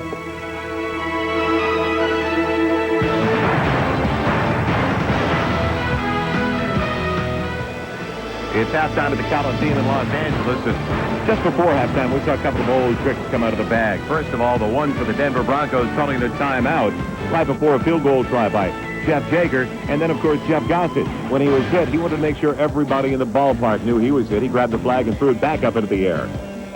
Well, the Raiders wanted a couple of big plays. They got 2 on the same play. Here, they didn't have to take this penalty because they got the ball, but watch this acting job.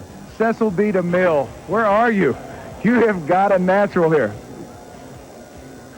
So it paid off in the direction for the L.A. Raiders, because that's the way they got their only 3 points in the first half after Ricky Nattiel fumbled that punt by Jeff Gossett. Now, Dan Reeves told us yesterday they were leading 28-7 at halftime in their opener over the Cincinnati Bengals. Even then, he was still concerned after what happened last year, because in 12 of the 16 games for the Broncos last year, they led at halftime only to finish with a 5-11 record. Well, it seemed like for the Broncos last year, third quarter was the place they went to die. This year, they're trying to reverse that trend. Last week, they went ahead and started making strides at doing that. It'll be interesting to see if they can keep the pressure on the Raiders and go ahead and play the game they want to play. A very efficient start over the first 30 minutes for John Elway as we look at the halftime stats. And the Broncos really did dominate basically on the offensive line of scrimmage, but at the same time, they could not capitalize. On the other hand, Dan, was Archell almost too conservative in the first half because they didn't try to stretch that defense. Well, we talked about this vertical passing game a few minutes ago and how they haven't been able to get the Broncos off the line of scrimmage. Schroeder knows that if he can go deep, he'll get that defensive front back on their heels rather than coming after him. So maybe sometimes the pound it out won't work. You've got to get some cracks and crevices, and the way to do that is throw the ball down the field and get those safeties back off the line. And keys for the Denver Broncos in the second half. Well, John Elway has a better idea of the packages he's going to see. Marcus Allen talking with one of the officials. He is not eligible to come back for at least 4 weeks going on injured reserve. But John Elway has to feel good about what has developed so far because he has not had a lot of luck in this stadium over the last 3 seasons. 7 interceptions, has not been able to come away with a win, but a pretty positive start, even though he could not find the end zone. Well, Elway able to move the ball at times. He's got to try to get the ball into the Raider end zone. You know, the Raiders are one of the toughest teams traditionally year in and year out, giving up the score once you get the ball down inside the red zone, which is inside the 20. Last week, Houston shredded them. You know, that's one thing they talked about this week. We may give up a few yards, but we're not giving up the points.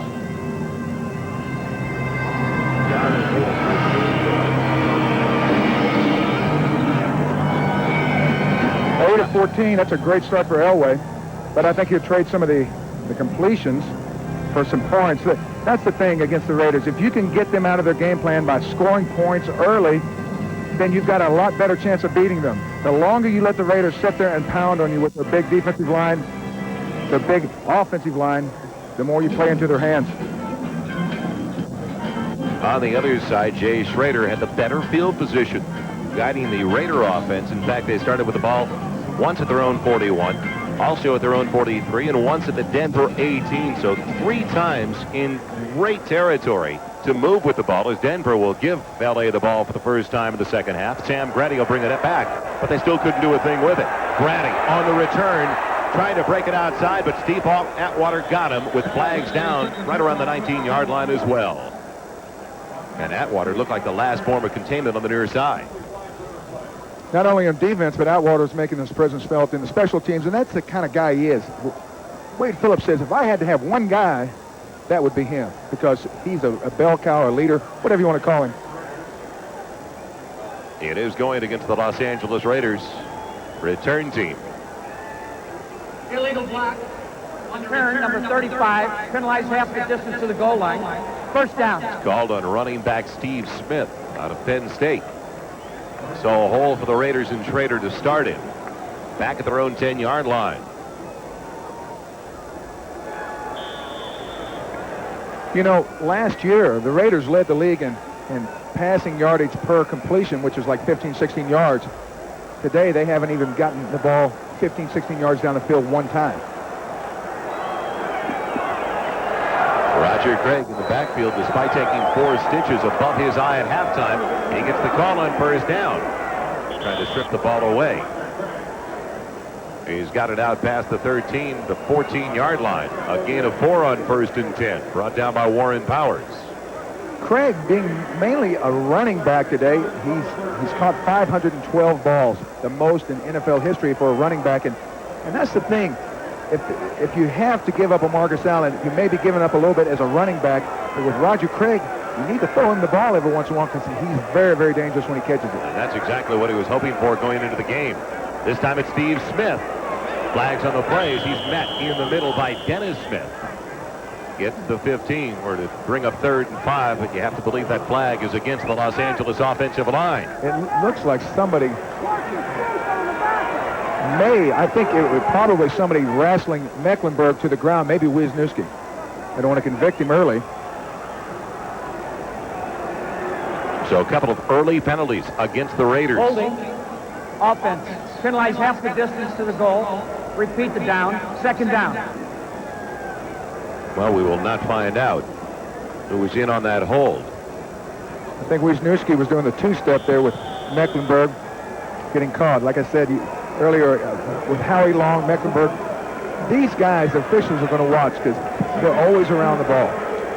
The only time they started deep in their own territory was all the way back at the 1-yard line. Otherwise, pretty decent first half field position-wise for Los Angeles. Out of his own end zone, Schrader throwing on 2nd and long. Has Fernandez for a first down.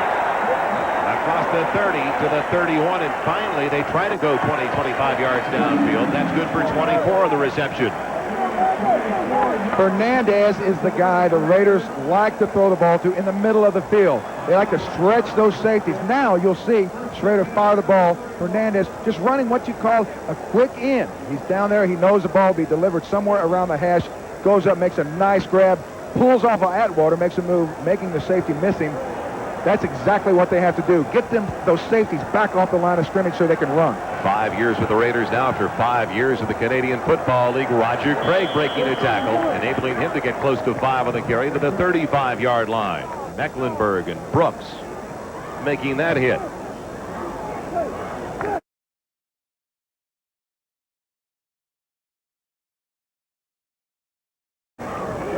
Down lineman Kenny Walker. Walker, the first deaf player to play in the NFL since Bonnie Sloan for the St. Louis Cardinals back in 1973. The rookie from Nebraska, talking to Wade Phillips before the start of today's game, he feels like Walker is going to be one of the biggest deals in the draft in the 8th round. Schrader throwing on 2nd and 5. And wisely gets out of bounds before Ron Holmes can get to him. He's out at the 33, losing a couple of yards on the scramble. Looks like 91 Warren Powers is out of the game. Ron Holmes, the right end, goes to the left side, enabling Walker to come in, the rookie. That's the thing about these Raiders. You've got to have fresh troops at all times because they're just so big. Both offensive tackles for the Raiders, well over 300 pounds, and interior people close to it. You've got to have fresh horses. 3 wide receivers in there for Los Angeles. Dalton Fernandez. They're joined by Tim Brown on 3rd and just about 8. He has to step up with Fletcher coming from the outside. Schrader will run for the first down. Sliding down with a first down to the 45-yard line. Now that's a very good decision by Jay Schrader. Nothing available downfield, a 12-yard scamper. That's the thing for Schrader. He can afford the bad plays. Getting back here, just a pocket protection. Matt Montoya slamming the nose guard down, creating a big gap for Schrader to get upfield, view the field, and once he sees everyone's covered, goes ahead and tries to make something out of it. Schrader never known as a great scrambler or a quarterback that possesses great speed, but he has quick feet. He is fairly mobile. Got the 44-yard line where it's 1st and 10. Horton setting up. Ron Holmes is saying that Steve Wright, the right tackle, flinched, moved. If the officials don't catch it, don't touch him. You'll be the guilty one.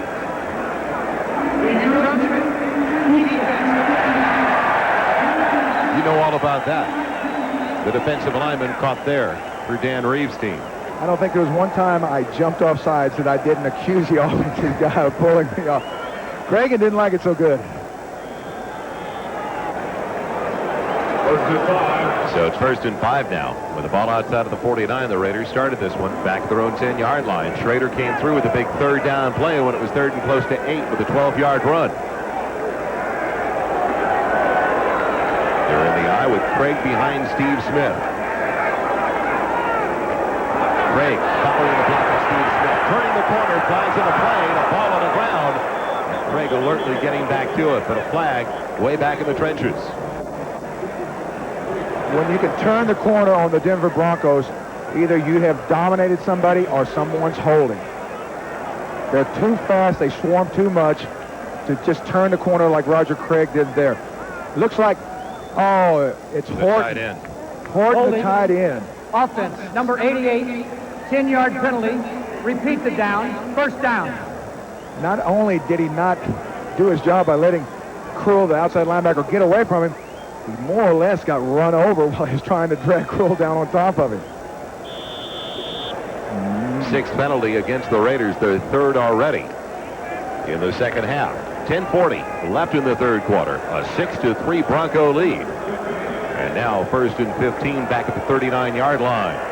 Same twosome into the backfield for Los Angeles, Smith and Craig. Gonna throw it.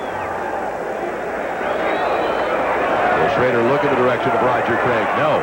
It's to Ethan Horton, the tight end, who's tripped up by Michael Brooks.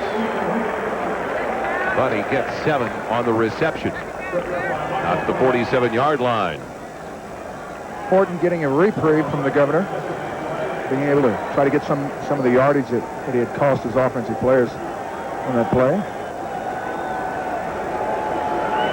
This Denver defense did a great job against Boomer Esiason and the Bengal offense last week. Very, very good job in the first half against the Raider offensive unit. But now the Raiders starting to move the ball on their first drive of the second half. Looking at a 2nd and 7. The ball to the 47-yard line. And plenty of time for Jay Schrader to find Ethan Horton for the first down. Wade Phillips talked about how he only has 4 defensive linemen to play today. What you're seeing is finally now in the third quarter, those guys, their energizers are running down. You'll watch them, they're getting up high. They're just ramming into the offensive lineman, not getting any penetration, not causing any problems for Schrader. Schrader can view the entire field, take 4 or 5 seconds for someone to uncover, firing the ball to an open receiver like that with no pressure. I could do that sometimes. Not all the time, Joe, but sometimes. Looking at the Hurts 10-minute ticker. San Francisco by 3 at halftime. And Seattle, losing by 3 early, is on top by 10 now. 1st and 10 give to Roger Craig, going nowhere. And Kenny Walker helping out on that hit. 6'3", 260-pounder. Now, let's go down to the microphones on the field and get an idea of what the players are listening to as the play transpires.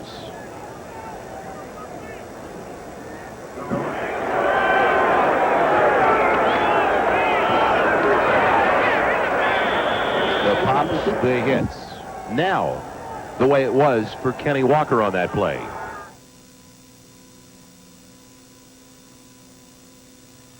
High. Walker took Roy Graves and body slammed him and got up the field and made a super play. And Kenny Walker, the deaf rookie out of the University of Nebraska, 8th-round draft choice, off to a great start to his career for the Denver Broncos. Schrader fleshed out. Down the sideline he goes at the 34-yard line. Now, Dan, you brought up a very interesting point when we were talking to Dan Reeves yesterday about Kenny Walker and the way things work for a defensive lineman to begin with. Well, the thing about being a defensive lineman is every other position you have to communicate. Offensive linemen, they make calls. Cornerbacks talk to safeties. Linebackers talk to their outside, the inside linebacker. Everyone has to communicate once the play's called and on the line of scrimmage. As a defensive lineman, if you had a place you could play a guy, that's the place for Kenny Walker. You only have to adjust to what is happening, the ball and who has it. Kenny has been deaf since he was 2. He reads lips, and he also watches Wade Phillips on every play. For those signals coming in for Carl Mecklenburg, he takes them as well. 3rd and 3. Evan Fernandez, can he break away from Braxton? Yes. Fernandez with a first down and then some. Some great moves in the secondary. You know, Joe, we were talking at the half about how they had to stretch this defense. They throw one ball to Fernandez over the middle deep, and now look at all the things that open up. Here Fernandez gets up, runs a quick out hitch, getting the ball, makes a super move.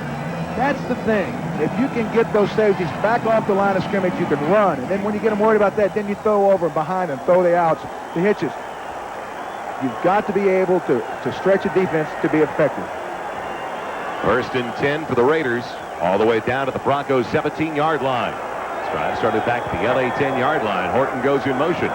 Misdirection give. Napoleon McCallum tries to take it back the other way. He is pounced on in the middle for a gain of maybe a yard to the 16-yard line. Carl Mecklenburg there. We talked about how the big Raider offensive linemen are trying to wear down the Broncos. Mecklenburg, those guys, they took a spell. Here you'll see the center, Dan Mosbar.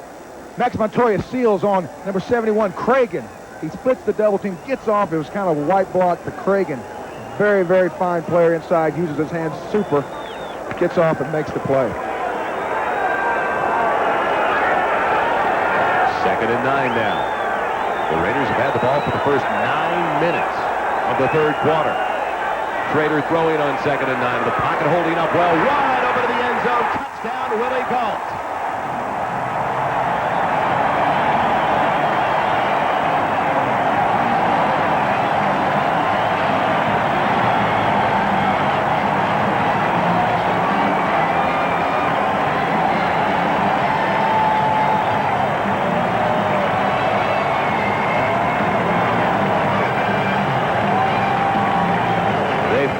start putting the ball up into the air, and it pays off.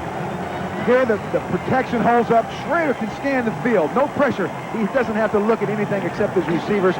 Galt makes a real quick inside hit step, goes to the corner. Now, that is what we were talking about, being able to get those receivers down deep. Jaeger for the extra point. It almost looks like Henderson was looking for support from the safety in the corner of the end zone that never developed, and then all of a sudden out of the corner of the picture, you could see hands spread out from the safety, Dennis Smith. But no help that time for Henderson as the Raiders celebrate. NBC Sports coverage of the National Football League is brought to you by the new Mazda. Mazda, it just feels right. By Coors Light, the Silver Bullet is the right beer now. By Right Guard Sports Stick, anything less would be uncivilized. And by Hertz, we never forget who made us number one. We're Hertz, we're America's wheels. Raider fans with something to celebrate for the first time this afternoon. A 10-6 lead, their first lead over the Denver Broncos. Denver is ready to get it back. It'll be their first possession of the second half. 5:42 left in the third quarter, and finally, the Broncos are ready to get it back. 1st and 10 at their own 20-yard line. They're all out in L.A. this afternoon. It's a home opener for the L.A. Raiders. That was a 90-yard drive that was just put together by Jay Schrader. Now, can Elway duplicate it for Denver?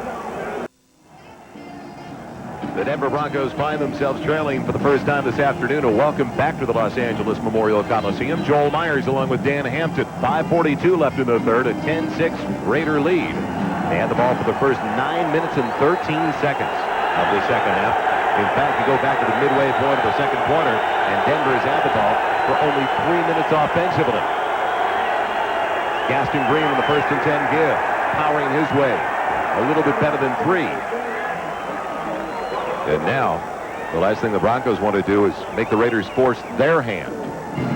Well, the Broncos talked about how they want to get out and let Elway more or less do different things and be creative and try to keep the Raider defense off balance. There he went with a 2 tight end set, basically wanting to run right at the Raiders. We'll see what he does now with it. Looks like an eye set. Only 11 yards rushing for the Denver Broncos. After that 3-yard carry, it'll be play action, and over the middle, it's complete to the tight end, Reggie Johnson, bowling his way out across the 35 to the 36-yard line, where he's met by Ricky Ellison. Tough one to bring down. Check that, not 89, but 88. Clarence Kay on the grab, the 8th-year pro from Georgia. Well, you talk about how things set up other things.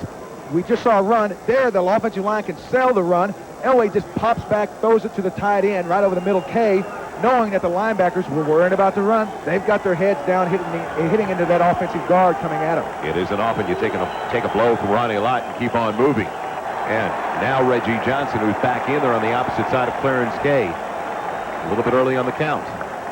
Looked like it was going to be a pitch. Kay trying to make sure he gets out and reaches. Left a little bit quick. Full start. Driver for snap. Number 89 simulated the start of the play on the offense. 5-yard penalty. Still first down. I think he did more than just simulate. You know, whatever happened to offsides, they've got simulating a quick start. What is this? 5-yard mark off back to the 31. It'll be 1st and 15. I'm going to have to go back to college and figure out what they're calling. High-tech information from Dick Hantak. Gaston Green breaking tackles out of the backfield nicely across the 35 to the 38-yard line. He gets 7 on the carry, tripped up by Scott Davis. Green, more of a slashing type of a ball carrier inside. Here you'll see a great move in the hole. The left guard takes Scott Davis outside. He has to throw him. That's what we call a reach block. Just hit that outside shoulder, spear it, make that defensive lineman create a gap in the middle. Then you can be isolated on the linebackers. Good play. 2nd and 8. The ball at the 38. They're splitting offset to the left. Will Elway go up top? Yes. Townsend coming in. He rolls away from Greg Townsend. Unloads down the sideline, and it's almost intercepted by Eddie Anderson. He was looking for Gaston Green out of the backfield. And a different look that time for John Elway. Well, they went with a nickel package. You'll see number 51, Aaron Wallace, come from the right of your screen. Kind of go inside, get lost in the trash there. Elway feels that, comes back, rolls. trying to get something quick and deep on him. Anderson gimped up this week. Bet he wishes he had another shot at that one. John has missed his last 4 straight. Actually, hit 1 out of his last 4 as he's throwing deep downfield for Michael Young. Young trying to keep up with it. Great concentration, but it's batted away by Terry McDaniel. So he hit that pass to Kay, but it's now 1 for his last 5 with flags down on the play.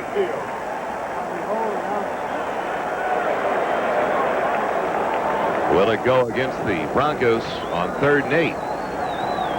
It looks like a holding call on the left tackle. Aaron Wallace turned the corner. It looks like he was drugged down. Probably Hamilton, last gasp, trying to get a ride, bulldog him down before he spears Elway in the back. We have offsetting penalties. We have holding on the offense. We have illegal use of the hand to the face on the defense. Penalties are offset. 3rd down. A break for the Broncos and another try on 3rd down. 3 minutes and 20 seconds left in the 3rd. A 10-6 Los Angeles lead. An opportunity to look at the Herd 10-minute ticker. San Francisco up by 10 now. Seahawks running away from the Jets in the 3rd quarter. Elway out of the shotgun on 3rd and 8. Perriman, the only one in the backfield to make it Sewell. Elway looking for Sewell. Complete for the 1st down. The old reliable one, Steve Sewell. Last week, Sewell in the nickel package, takes a pitch. Elway sneaks out the back door. Joel, it was a perfect pass. Elway caught a ball for about 30 yards. Sewell is a guy that they love to go to as a possession guy on 3rd down. Can catch, can throw, can run. Well, last year he didn't carry it all that much, only 17 times, but he caught 26 balls last year. Every one of the 1st downs for the Denver Broncos coming through the air. Gaston Green weaving his way out of the backfield. Almost broke that tackle of Eddie Anderson. Does a good job at the 40-yard line, getting 7 on that carry. Well, he's the home run threat. Dan Reeves told us yesterday that Bobby Humphrey is a great ball carrier, those 5- and 6-yard tough inside yards. Gaston Green gives you that other threat, though, where he can get from the secondary so quickly. Well, just much like the Raiders picked up Roger Craig, the Denver Broncos had a great fortune fall in their laps in the name of Gaston Green. Who was to think that Humphrey would hold out this long? Now Green has a chance to be the starter. Former 1st-round pick of the Rams back in '88. Green getting it once again and wrapped up in a hurry. Scott Davis getting to the running back, shedding the block in a hurry. No gain on the carry. Everyone knows about Howie Long. Everyone has heard of Bob Golick, Townsend. But here, number 70, Scott Davis, number 70, taking on Sean Farrell, shedding him like a rag doll, making the play. Davis has come on so quickly. The Raiders now feel like they can have the most dominant defensive line in the league if they stay healthy. I thought you were big until I saw Davis in practice yesterday. 6'7", 280. I'd carry his lunchbox. That guy's huge. And with 3rd and 3 coming up, a timeout has been called. Los Angeles. The Raiders use their first of timeout. 3 in the 2nd half. We'll find out what the Broncos do when we return on 3rd and 3. The Broncos had a great day running the ball last week against the Cincinnati Bengals. It has not turned out that way so far today, though, with the LA Raiders leading by 4 with a minute 27 left in the 3rd quarter.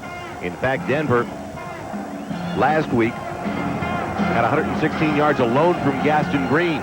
So far today, Green with only 25. The rest of the team a negative 1 yard. Now, 3rd and 3. Elway will have to throw for it. He's got the man Sewell available, who can't hang on with a pass thrown behind him. Scott Davis getting out on a stunt, making a little pressure for Elway to have to deal with. That is the thing about the Raider-Denver rivalry. They know each other so well. You'll see Davis here, number 70, running a long 3-man stunt, knowing that Elway tries to get outside in that floating pocket, buying a little extra time. The Raiders know him so well, the floating pocket is a non-factor. Mike Horan in now to punt it away for Denver. As things fail to materialize on their first possession of the 2nd half, trailing by 4. Tim Brown waiting as he goes for the pooch, tries to get it to the corner, but it's in the middle of the field into the end zone. So when we return, LA will have it 1st and 10 at their own 20-yard line with a 4-point lead over Denver. This is Bob Costas in New York, and this is Steve Young operating at Candlestick Park, and he finds Jerry Rice, and you know Rice is gone. It'll cover 70 yards. It's his third touchdown of the Young season, his second today, and the Niners open it up just a bit against the Chargers in the third quarter. San Fran 24, San Diego 14. Back to Joel. Thank you, Bob. It's a 4-point lead for the LA Raiders as they get the ball back. Minute 14 left in the third quarter. I thought it was interesting when Jay Schrader told us yesterday, Dan, that he watched the entire game, the opener last year against the Denver Broncos, and it was a dismal day for him. The offensive unit did not score a touchdown, a 14-9 win for the LA Raiders with all the points coming for the defensive unit. But he said, essentially, they don't try to trick you defensively when you talk about the Denver Broncos. They've got good personnel. They use basically the same packages we saw last year. And they swarm to the ball. They believe in getting a lot of helmets around the ball. Napoleon McCallum, the running back, gets it on 1st and 10. He won't turn the corner. He broke a tackle. Did a good job. They get a couple of yards out of the 22, but not much help out in front. Michael Brooks making the hit.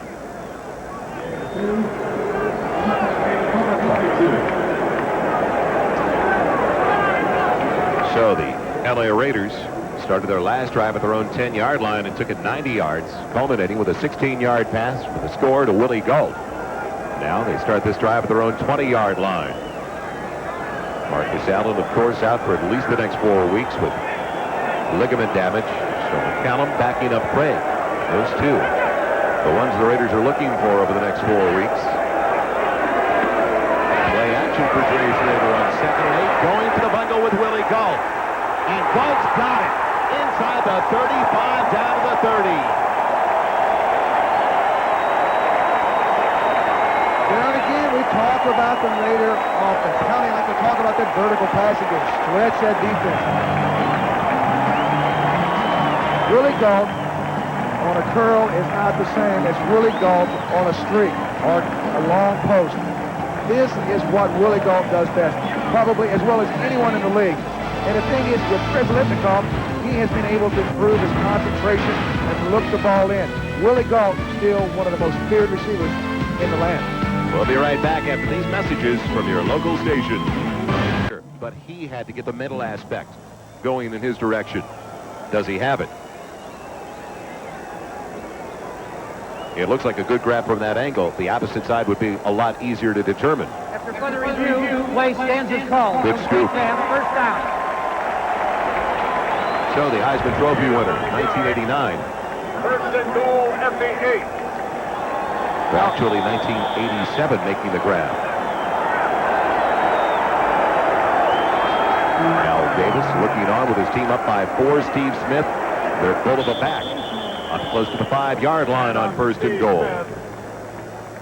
Talking about Al Davis, he's very excited about Nick Bell, the big 260-pound fullback, halfback, whatever that they have that's on injured reserve. Won't be off for maybe 3 weeks, but see, what he likes is to have a guy like Roger Craig or Marcus Allen be the one punch, and then when defenses are tired, trying to get a little maybe getting a little sloppy arm tackling, bring a guy like Bell in down here inside the 10-yard line, pound on him, pound on him. That's the way he believes offense should be played. 2nd and goal from the 5. Raiders lead it 10-6. Craig trying to get outside, gets a good block, turns the corner, flags down to the play, and Craig is down just short of the goal line. But a flag down where you normally see a holding call.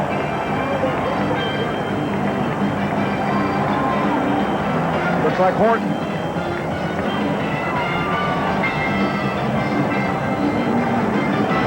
Holding. Offense, number 88, 10-yard penalty. Repeat the down. 2nd down. Back in the third quarter, we saw Roger Craig turn the corner. Now, usually against the Bronco defense, someone has been blocked or you're holding them. They're too fast. They swarm too well. The ball on the 16-yard line.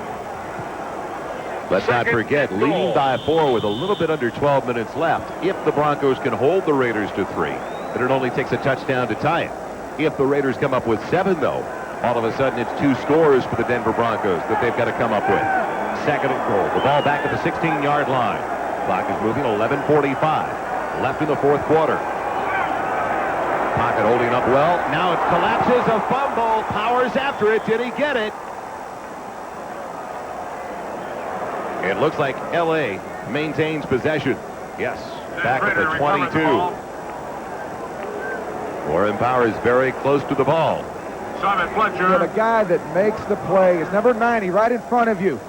Here, getting upfield, slapping the big tackle out of the way, Graves, going inside. Now, that's as an offensive lineman, that's the last thing you want, is to let a guy get inside and take a shot on your quarterback.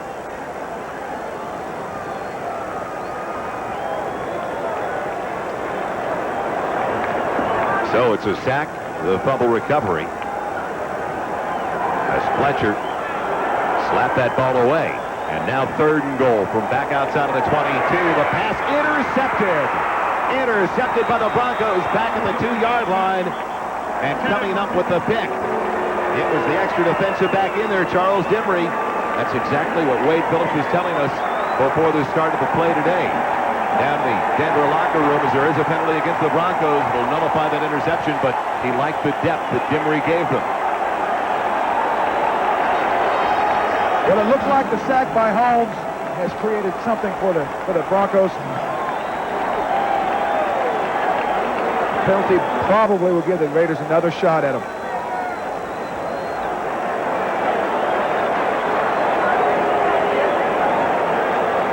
Schrader throwing into double coverage. And the Broncos can't believe it.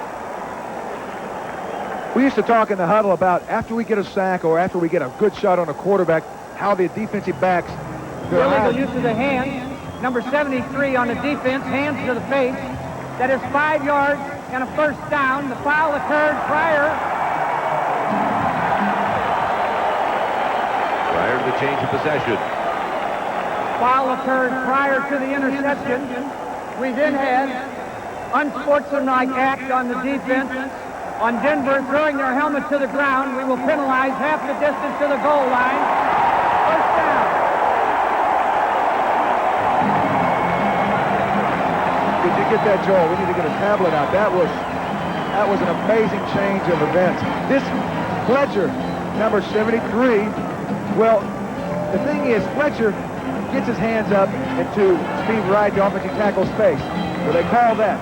Then when Dimry does pick the ball off, unfortunately, when he sees the penalty flag down and it's against him, in frustration, he slams his helmet down. That's the demonstration penalty.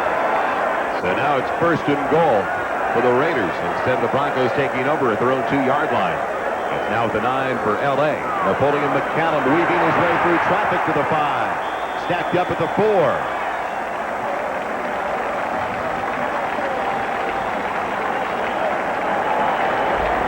Jim Lucas in the stop for the Broncos.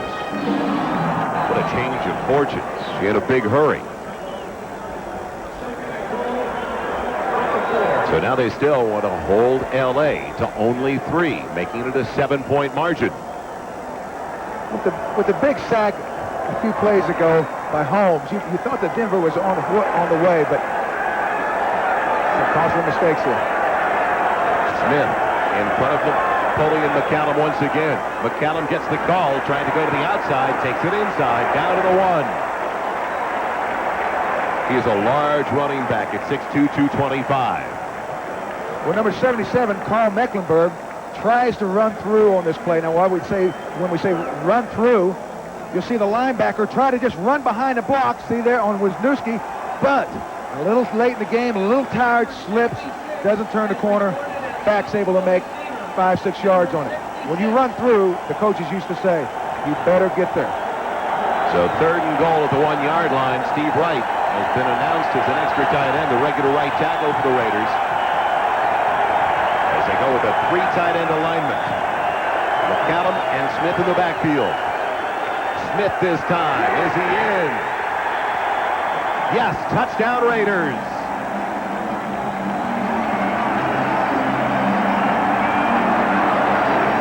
There is a flag down in the play, though. A flag down around the 7-yard line. Does it go against Los Angeles? Yes, I can tell by the reaction of Jay Schrader. We have illegal procedure against the offense. Number 66 reported as an eligible receiver. Number 87 lined up on the line of scrimmage making him ineligible. We have a 5-yard penalty and repeat the down, 3rd down. So Steve Wright came in. Andrew Glover was obviously lined up improperly. You've got to have the man on at the end of the line of scrimmage on the weak side off the line. He lines up on it. Very, very costly.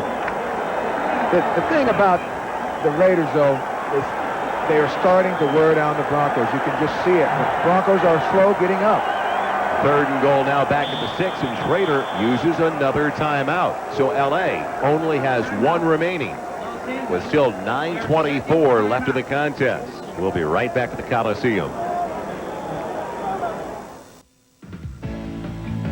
NBC Sports coverage of the National Football League is brought to you by Oldsmobile, the power of intelligent engineering. By Castrol, engineered for today's smaller cars. By Michelin, because so much is riding on your tires. And by Old Milwaukee and Old Milwaukee Light. It doesn't get any better than this. Costly penalty to Jay Schrader in the Raiders offense, but they have taken over on the line of scrimmage. You can see what happened in the first half, time of possession. Well, a completely different story in the second half is now you combine the first 3 quarters plus the Raiders with the ball better than 31 minutes. So early in the second quarter, the Raiders started to control the ball, and it's continued all the way through the 3rd and early portion of the 4th. Now, 3rd and goal from the 6. Schrader on the timing pattern into the corner for Galt, and he's out of bounds. And actually, Mervin Fernandez was out of bounds. Defending Charles Dimmery. And they will have to settle for 3 if they can come up with 3, as Jager's already missed 1 today. Well, Fernandez is a guy they like to go in the timing pattern. He's 6'3". He jumps so well, and he's got good hands. There, you can see how close they are to scoring. So Jager missed on that field goal try just before the end of the first half. A 32-yard try. This will be a 23-yard attempt. Trying to put the Raiders up by 7.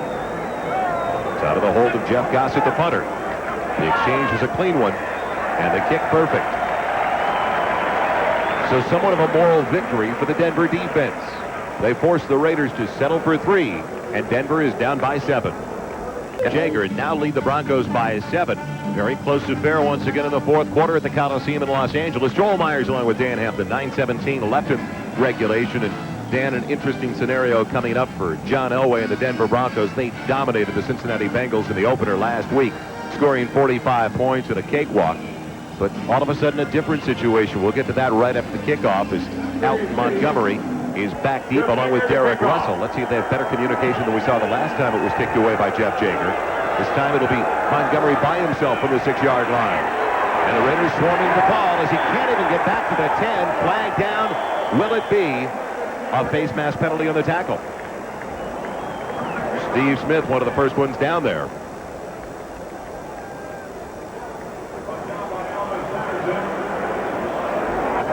You know, when Dan Reeves more or less turned the keys over to Elway, he really felt like this was something that would be great for the entire club. If John's excited, the whole club is. And, you know, they played so well. Face mask on the kicking team, 5 yards, 1st down. As I was saying, last week they played so well with Elway at the controls. You know, we talked to him yesterday, Joel, and he said how he kind of gets this gut feeling about the personnel and the play that he wants to call. Well, it was easy last week. This week, it's a little different. He's behind. And now, as you see the face mask penalty against the Los Angeles Raiders, will he second-guess that gut decision after he gets up to the line? You can see the difference. The Broncos, this is only their second possession of the entire second half. Over the middle, it's complete to Perryman, and he's got a 1st down to the 25-yard line. We'll be right back to the Coliseum in Los Angeles, but first, an update with Bob Costas.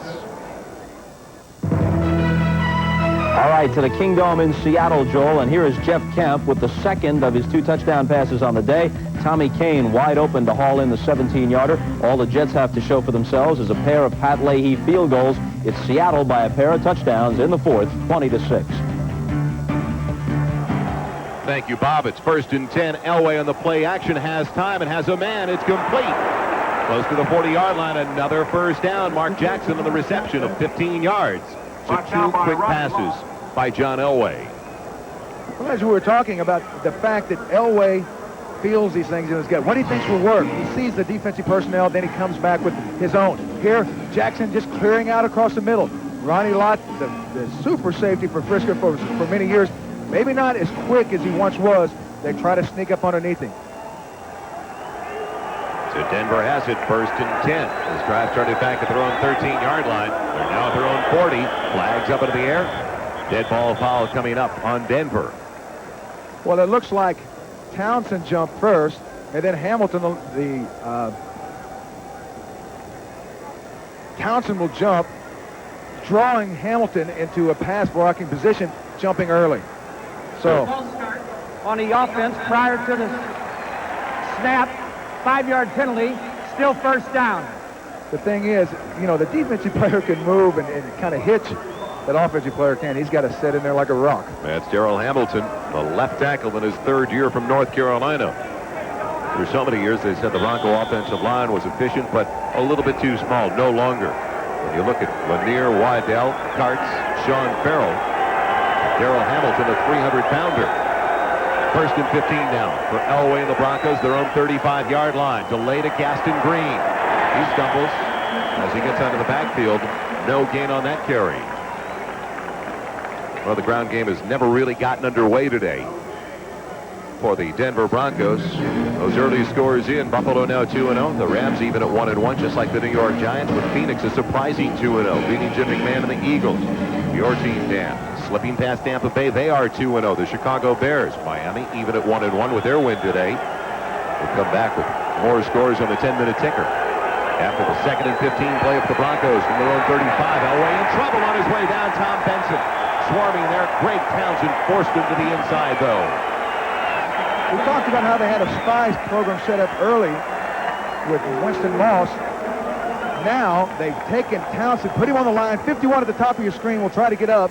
He comes back underneath. Here Townsend gets upfield. Elway, not seeing anything at first, thinks he can try to get up and buy some time. The Raider lineman too quick collapse on him. Critical 3rd down as you see other finals around the NFL, because now there's under 7 minutes left in the 4th. Broncos are down by 7. And this is 3rd and 17 after the sack. Elway moving the pocket, has plenty of time, wants to go back the other way, and overthrows Mark Jackson. Jackson coming back to the quarterback when Elway thought he was going to start towards the sideline. As we talked earlier about the moving pocket, see, Elway is one of those guys, almost a hybrid quarterback that if you could build one, that's the guy. He's big, he's strong, he's mobile, and he can throw on the run. Getting out to his left there in a moving pocket, trying to buy some time, he couldn't uncover anyone. Speaking of moving pockets, I used to have an account with one of those, Joe. 6.5 minutes left in the 4th. Mike Duran ready to punt it away and barely gets it away. It goes off the side of his foot as it hits David Treadwell, the place kicker on the Denver bench. So a poor punt, and when we come back, the Raiders have it at the Denver 49. The pressure on that last one only came up with a 16-yarder. As there's 6:26 left of the contest, the Raiders lead it by 7, and in turn, Dan, he has put pressure on that defense that's been on the field the entire second half. They're small and they need some rest. Roger Craig on the carry.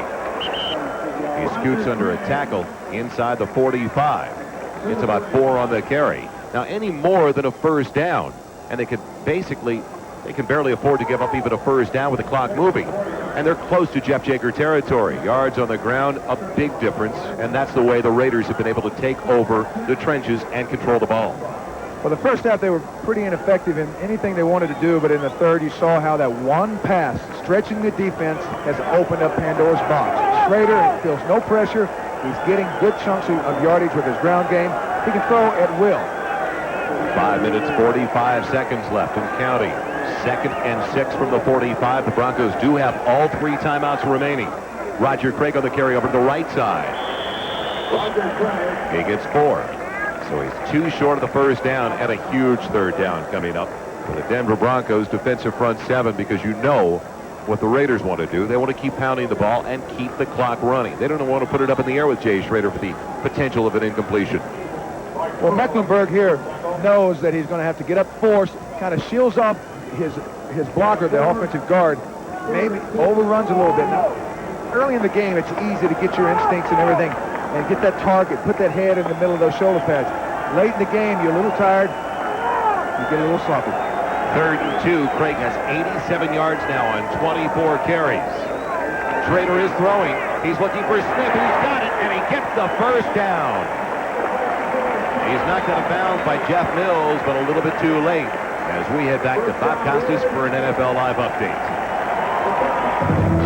And actually, Joel, this one is about tennis. Stefan Edberg, knocked out of the U.S. Open in the first round last year, comes back to win it all this year. He blitzes Jim Courier in the final 6-2, 6-4, 6-love, and Courier hadn't lost a single set coming in. It's the 5th Grand Slam title for Edberg. He's never won at the French, but he's won twice at Wimbledon, twice in the Australian. This is his first U.S. Open title. Joel? Bob, right now, just like Stefan Edberg, the Denver Broncos being slammed in straight sets in the second half by the LA Raiders as Roger Craig pounds it to the outside. Good yardage on 1st and 10 from the 37 down to the 31, a carry of 6 yards. Craig coming out with what we call a Brown formation. He had that big fullback up there to lead on the corner. Here he just runs away from the linebackers. There at Mecklenburg.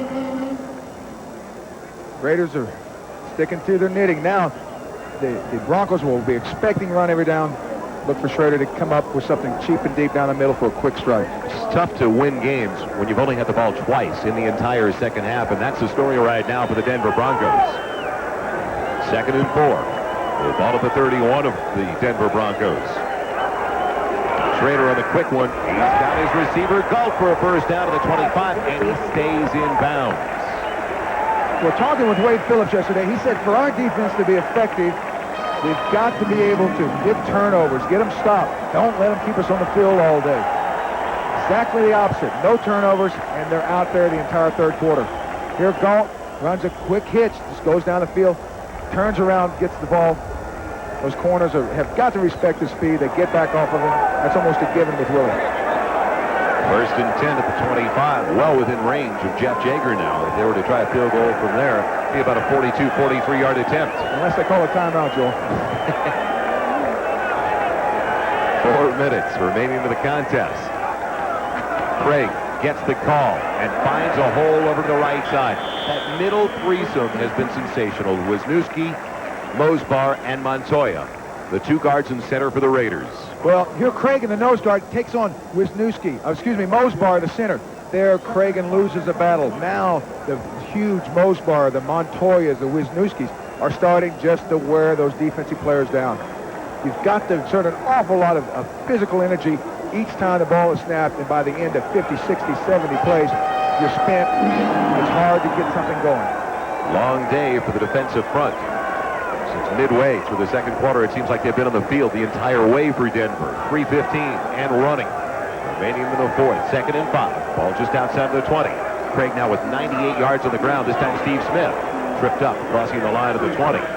Falls forward for a couple of the 18. And now Denver will use their first timeout of the second half.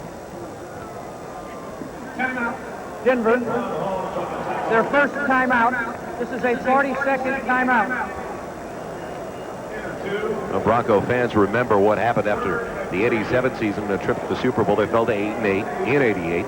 89 turned out to be another sensational season, another appearance in the Super Bowl. Let's not forget, even though they're losing now by 7, Dan, they're playing a last place schedule. They're going to have New England a couple of times this year. They're going to have Phoenix on the road, Cleveland at home. And don't forget about next Sunday. It all starts at 12:30 Eastern with NFL Live. You'll see either Miami, Detroit, Cincinnati, Cleveland early.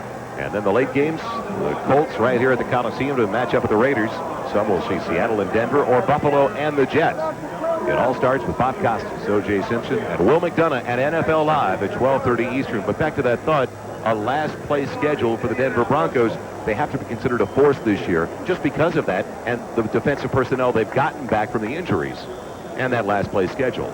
Well, today doesn't make or break the season for anyone, but you're seeing some of the things that, happened last year occur. They didn't get any turnovers on defense for the Broncos. The Raiders are able to control the clock and kind of pound on them. Now, the thing is, the Raiders in today's game have succeeded in their game plan. Denver has not. Raiders, of course, with a first-place schedule after that 12-4 season last year, losing in the AFC title game decisively to the Bills. Much tougher. As you can see, Buffalo there, and then closing out with a game at New Orleans and Kansas City within their own division. 3rd and 3. Can they punch it inside the 15 with Roger Craig carrying the load? Craig tied up, doesn't get there. I think it was Carlo Mecklenburg, big number 77, who stopped him on 3rd and short. A long time ago, Mecklenburg's name was the Snow Goose. Here you'll see him. We talked about running through. There he takes on the offensive tackle, butts under him, and just hangs on. This is a 40-second timeout. That was James Fitzpatrick, the right tackle, subbing for Steve Wright on that play. He could not fend off Carl Mecklenburg. So another timeout for the Denver Broncos. They've got 1 remaining. And looking forward to NBC's coverage of Notre Dame football. It continues Saturday, September 21st, when the Irish host the Spartans of Michigan State. Every year, that is a classic. 2 teams squared off last year. The luck of the Irish prevailed. You remember when quarterback Rick Meyers' pass deflected off the chest of a Spartan defender in the end zone and into the hands of Notre Dame wide receiver Adrian Gerald. That was actually on the Michigan State 2-yard line. It set up the game-winning score, though, with 34 seconds left for a 20-19 victory for the Fighting Irish. So George Burles' team out for revenge. Michigan State and Notre Dame. It's all coming up on Saturday, the 21st. So now, field goal try for Jeff Jager. He is 2 for 3 on the afternoon. He missed a 32-yarder. He hit a 23-yarder and also a 29-yarder. This will be an attempt of 34 yards. It's out of the hold of Jeff Gossett, the punter. And they've got that cushion they were looking for. So now a 10-point advantage for the Los Angeles Raiders. And all the Broncos can hope for is a quick touchdown and an onside kick with only 1 timeout remaining. Well, although the Broncos defense has been playing pretty well, they haven't got the ball for the offense. The Raiders defense has more or less dominated this game. They have not given Elway a chance to get that offense out of track, out of gear, whatever. That's the story. The Raiders defense has been awesome today. Don't forget tonight on NBC, 1-hour NBC primetime preview featuring the new Saturday morning lineup of cartoon fun. It's NBC's world premiere Cartoon Spectacular. It's followed by a special edition of Unsolved Mysteries on a special night. And it's the encore presentation of the NBC miniseries Blind Faith, starring Robert Urich and Growing Pains' Joanna Kearns. That all comes your way tonight on NBC. 2 minutes, 48 seconds remaining. 1 timeout left for the Raiders, 1 as well for the Denver Broncos. The Broncos have to feel this is just like last year, another warm afternoon in downtown Los Angeles. Last year they lost 14-9 when the Raiders defense scored all 14 points. The offensive unit did not have a productive day. And again, the offense sparked by the big plays from the defense. That is the fact Schrader really didn't force any bad players upon himself. Montgomery will bring it back from the 13-yard line. They needed a big return. Montgomery staying alive past the 25. Falls forward across the 30 with the help of one of those big linemen behind him. So now, can this quick strike attack of John Elway come through? 36 seconds left before the 2-minute warning. No doubt what he's going to do. Let's see if they exclusively go to the 4 wide receiver alignment that hasn't posed that many problems for the Los Angeles Raiders today, even though it posed so many problems for them last week. And I'm kind of surprised, Dan, we didn't see more of the 4 wide out set. Well, that's the way they've really got Cincinnati off balance. They haven't been able to do it with the Raiders. In trouble. He's going to run it. And sliding across the 41. He'll be spotted right down at the 41-yard line. Those late scores on the ITT 10-minute ticker. San Francisco up by 17 now for the Chargers. And a 20-6 lead for the Seattle Seahawks. What a difficult week it's been for the San Diego Chargers, firing their offensive coordinator and assistant head coach Ted Tolbert. Elway had the ball batted back and wisely batted it down. So it'll be second and just about a yard once again, and Townsend there. You know, you talk about the Raiders being an old football team. They were the oldest team in the league last year. But they've got a bunch of old war horses. Howie Long, Jerry Robinson. Townsend's getting some age, but they're still so good late in the game. Elway on the sneak has the first down, but a flag is down on the play.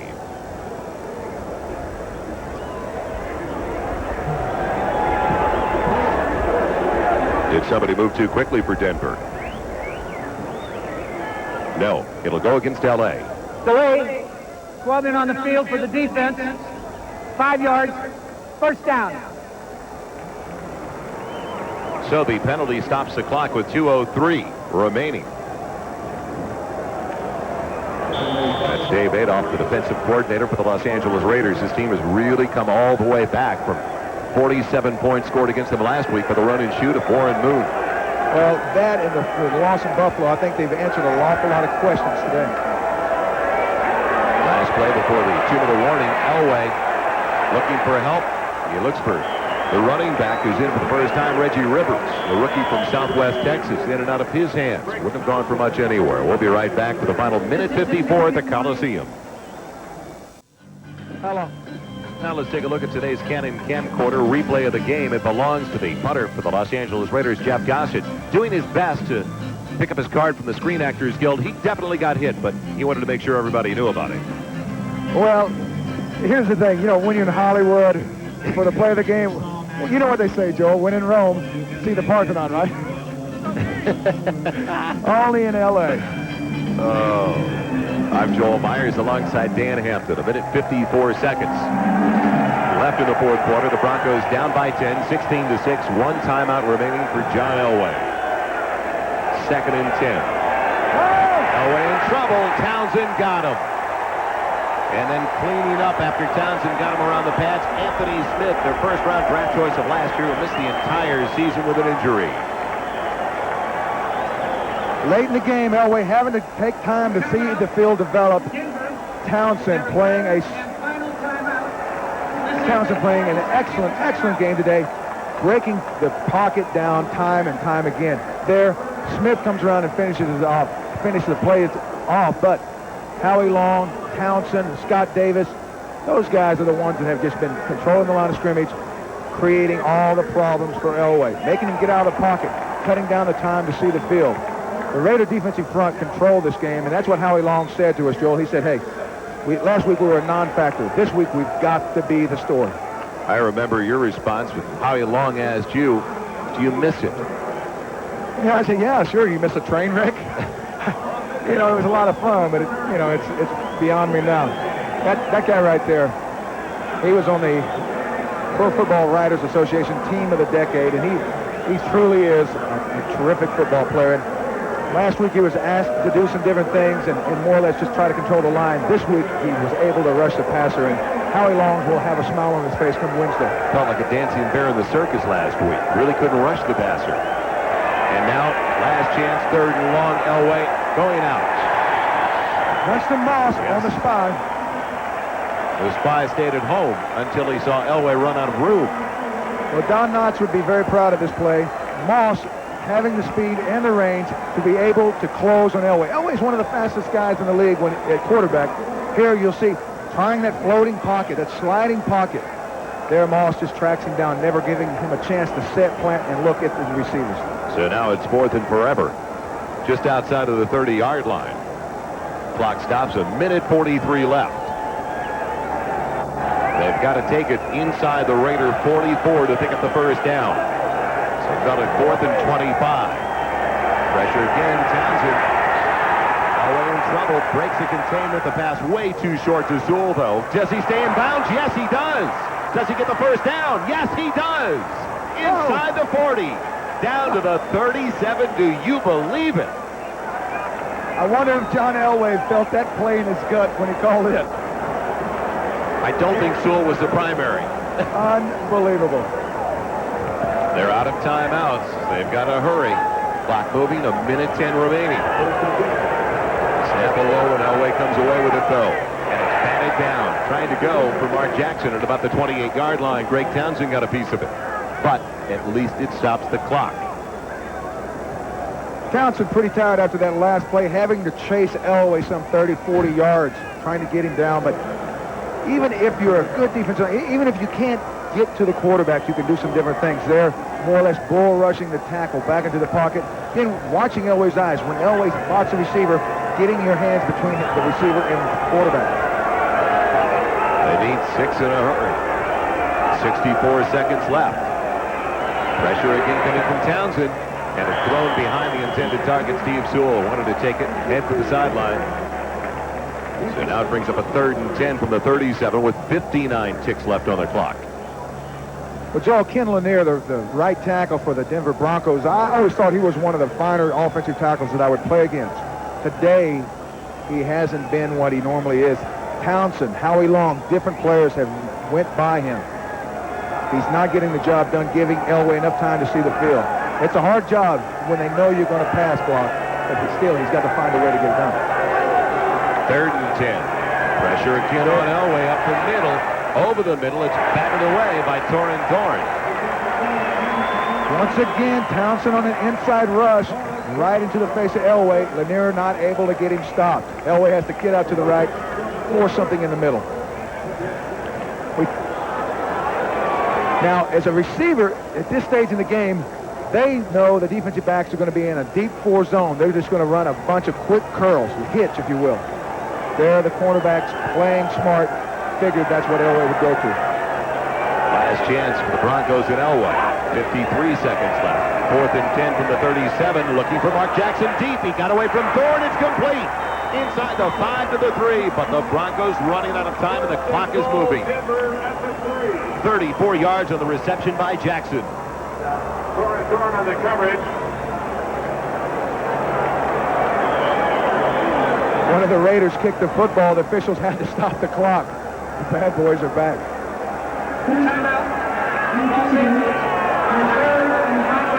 The Raiders use their final timeout. They're up by 10. And it's 1st and goal down at the 3-yard line as we look back on the reception by Jackson. There, Washington getting a little bit cute, gets lulled asleep. No, 46. Torin Dorn. Gets lulled asleep a little bit, trying to play on his hip pocket for the quick curl. Jackson just runs a streak to the corner.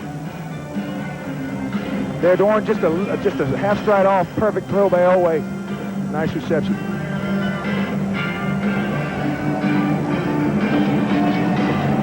So the Broncos get a break on the timeout call because the Raiders didn't have time to really adjust defensively. So it stops the clock with 30 seconds remaining. Well, traditionally, the Raiders are one of the toughest teams in the league to score on inside the 20.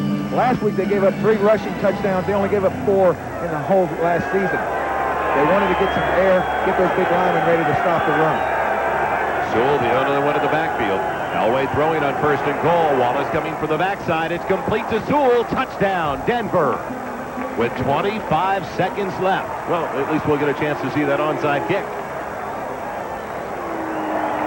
A 3-yard pass to Steve Sewell.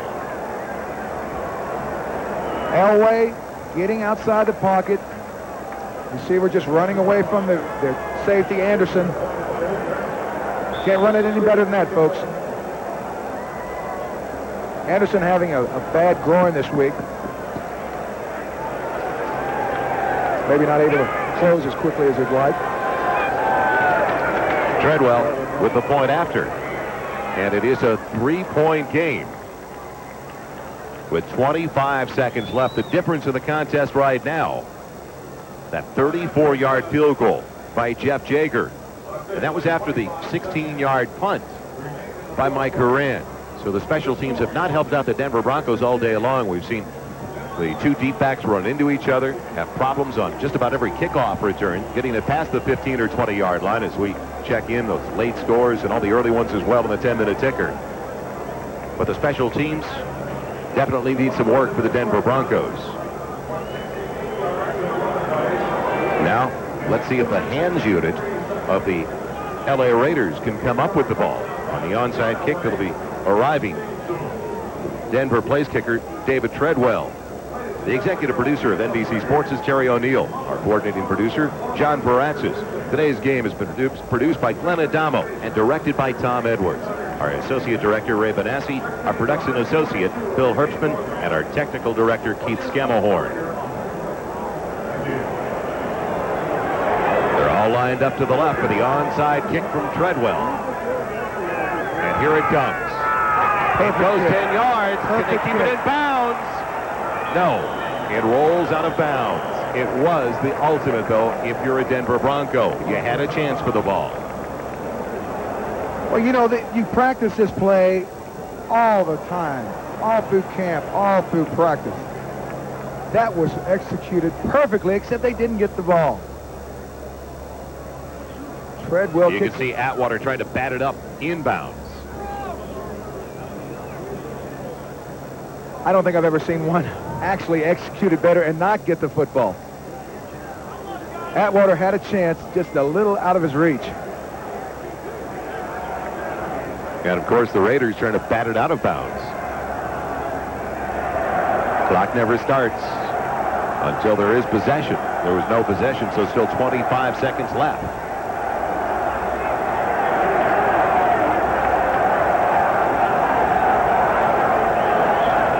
It seems like whoever wins the first game in the season series between these two wins goes on for the sweep since Dan Reeves took over in 1981.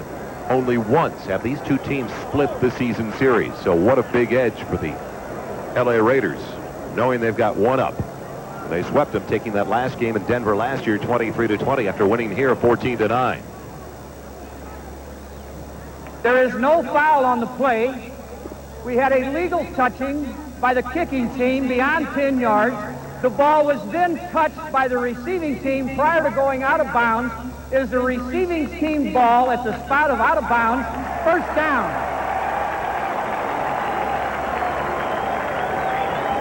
Dan Reeves wanted another crack at it.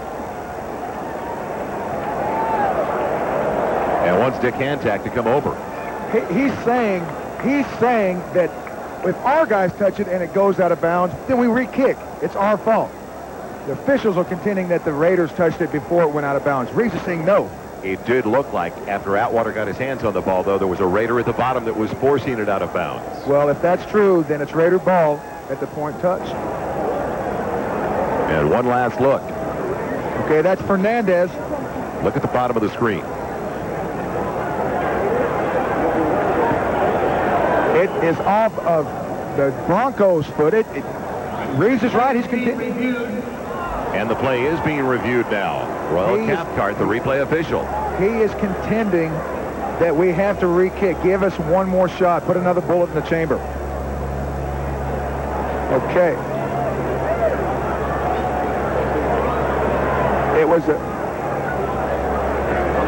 It could be a Raiders foot. It's hard to say.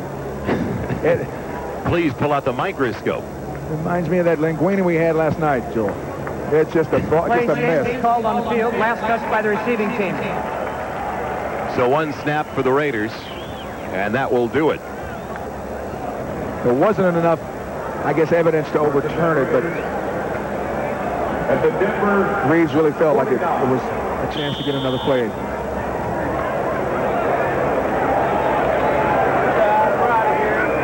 Well, the Denver offense was really never on the field in the second half of play. That was the difference in the contest. The Raiders controlled the trenches, pounded the ball effectively, and then started to find Fernandez and Galt. Well, it wasn't so much the fact that Elway didn't develop his offense and do the things that he wanted to do. It was more or less, he never had a chance, Joel, and you've got to take your hat off to the Raiders. Their defense played so well today. After getting blown out so badly last week, they showed up tough. Well, coming in 9 of the last 13 between these two had been decided by 3 or less, and true to form, make it 10 out of the last 14 decided by 3 or less. These two, of course, getting ready for a matchup later in the season at Mile High Stadium in Denver, but I think it's safe to say it is going to be a completely different story this year for the Denver Broncos as opposed to last season when they were 5-11. That final score once again, the Raiders beat the Broncos 16-13. Both teams now after 2 weeks of the season with a 1-1 record. And tonight on NBC, it's NBC's world premiere cartoon spectacular, followed by a special edition of Unsolved Mysteries. That's an encore presentation of the NBC miniseries Blind Faith. That's all tonight on NBC. So without Marcus Allen, they pound the ball with Roger Craig and get it done between the two tackles before starting to open things up. Schrader and the Raiders beat the Broncos at the Coliseum in Los Angeles 16-13. For Dan Hampton, I'm Joel Meyers. Thank you for joining us, everyone, and have a good night.